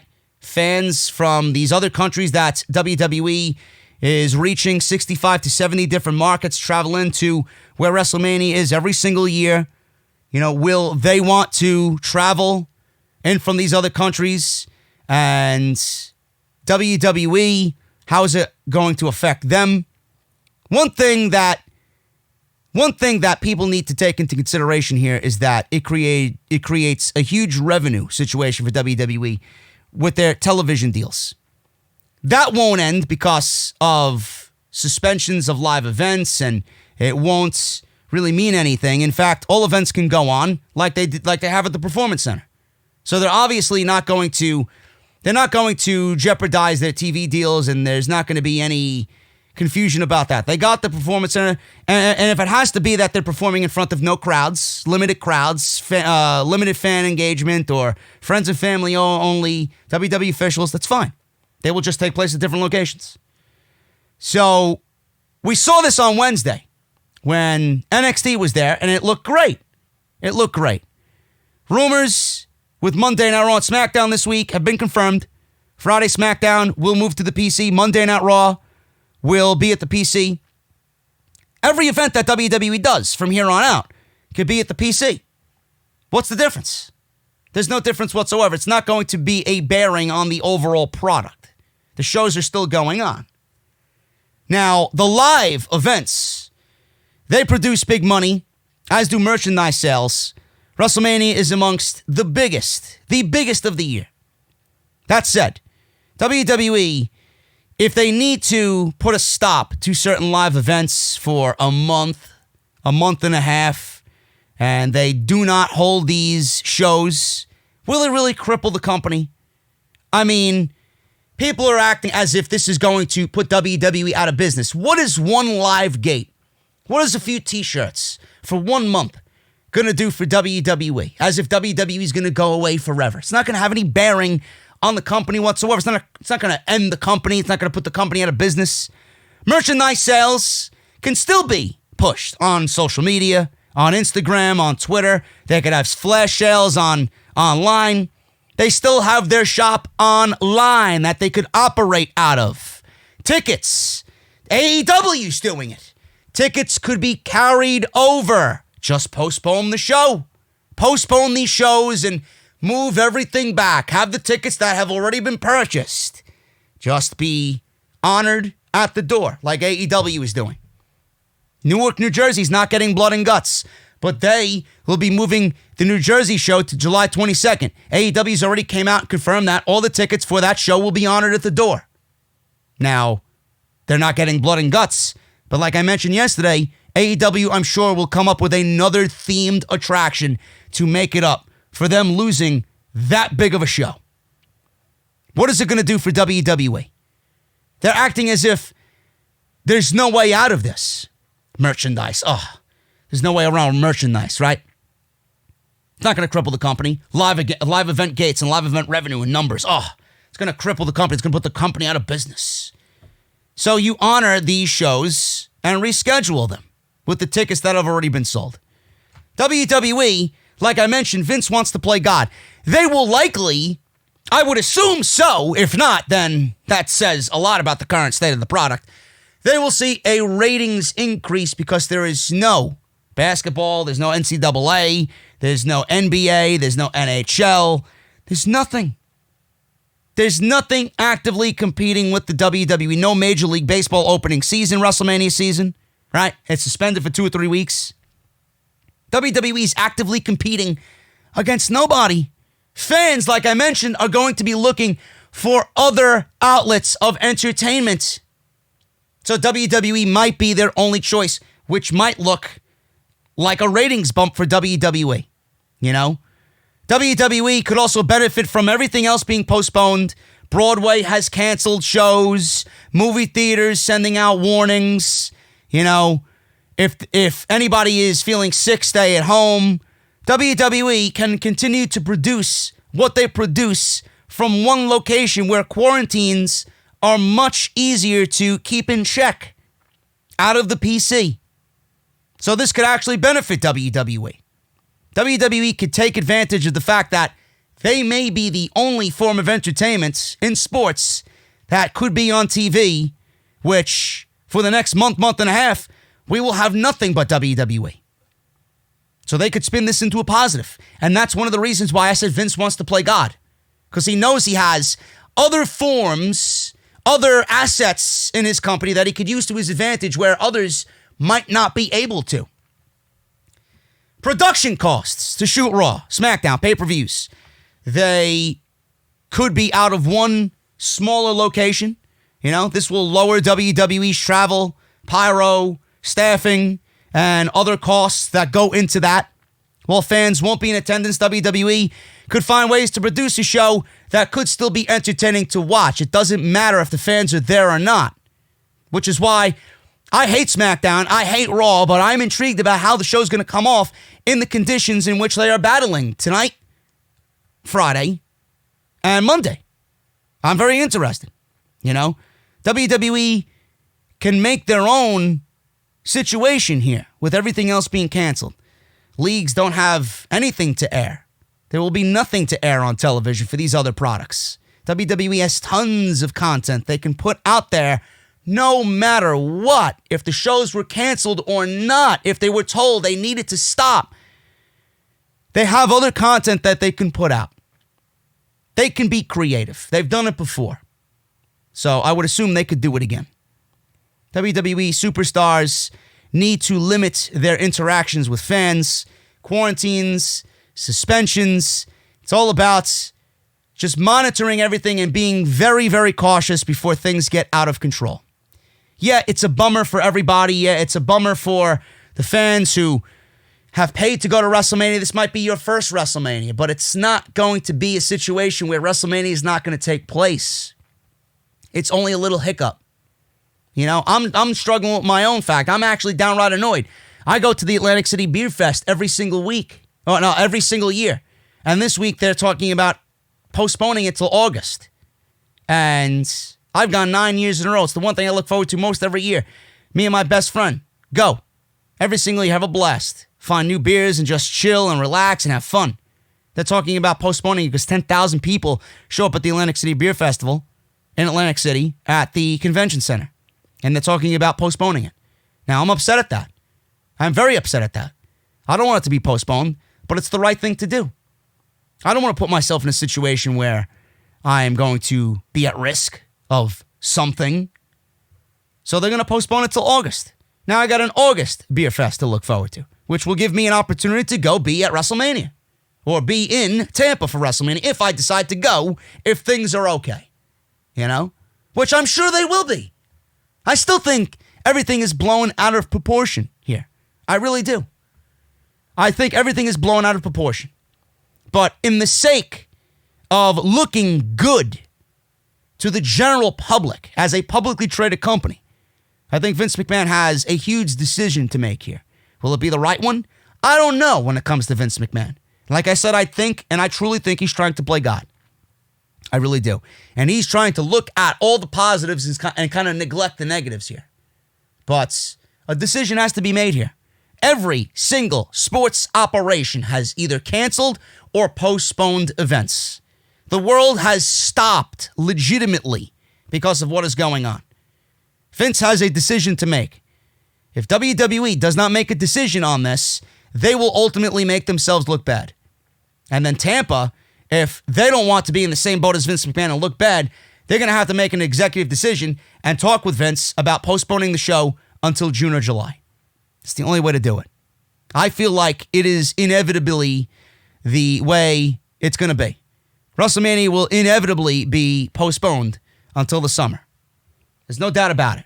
If it goes on, WWE is at risk of not only harming their roster, but they're at risk of looking terrible in the corporate and public eye.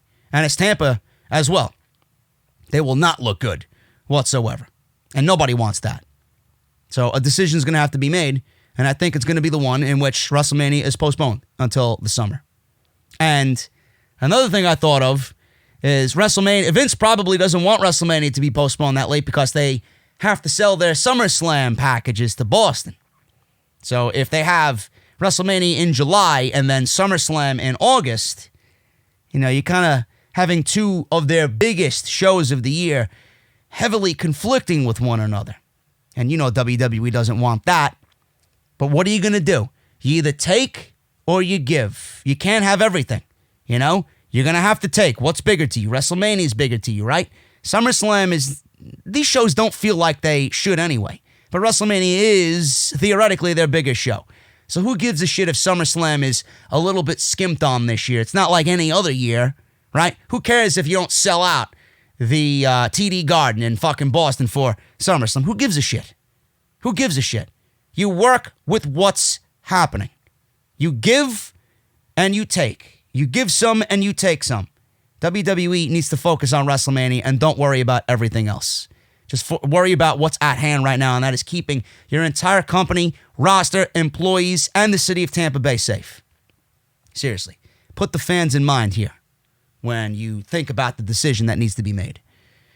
Guys, I'm getting out of here. Thank you so very much. And like I said, I do feel like if WWE went away, I feel like a reset would be a refreshing thing, man. I really would love to see what WWE does.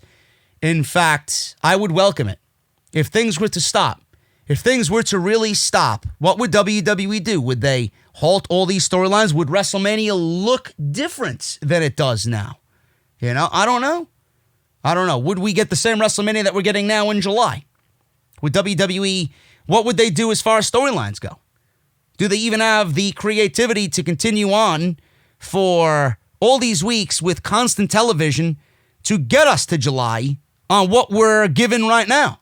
Which makes me wonder, maybe taking a month and a half off is probably best for the company. But I know that won't happen. That would never happen. That would be like the dreaded, off season for pro wrestling. And everybody says, oh, there could never be an off season because of the TV deals in place and blah, blah, blah. And the money that's being invested into the WWE and blah, blah, blah. I would love to know what they would do. They usually operate better when their backs are against the wall. I personally would welcome it. I really would. I don't know what they would do. In fact, I think hitting the reset button is probably the best thing for them. They should look at this as a positive. WrestleMania is getting postponed. Trash everything. Trash the entire show. Everything that you've seen was a dream. It was a fantasy. Hit the reset button. As soon as you come back, build a new WrestleMania. Build a better WrestleMania. Build something that we could actually be excited about and want to see following this nightmare situation that the world is going through right now. That's what I would do. I know none of this is going to be, and we'll probably end up getting the same WrestleMania in July. And WWE, at that point, nothing will change. Nothing will change. But I welcome it, man. I really do. Let me know what you guys think down below. I'm getting out of here. If you enjoyed the podcast, hit that thumbs up and subscribe down below. Follow me on social media at JDfromNY206. That's on Twitter and Instagram. And check out all the other content that you might have missed down below in the description of this video. Guys, I'm getting out of here. Have a good one. Stay safe. Wash your hands, please. And I'll see you guys right back here for Monday Night Raw, live from the WWE PC. See you guys then.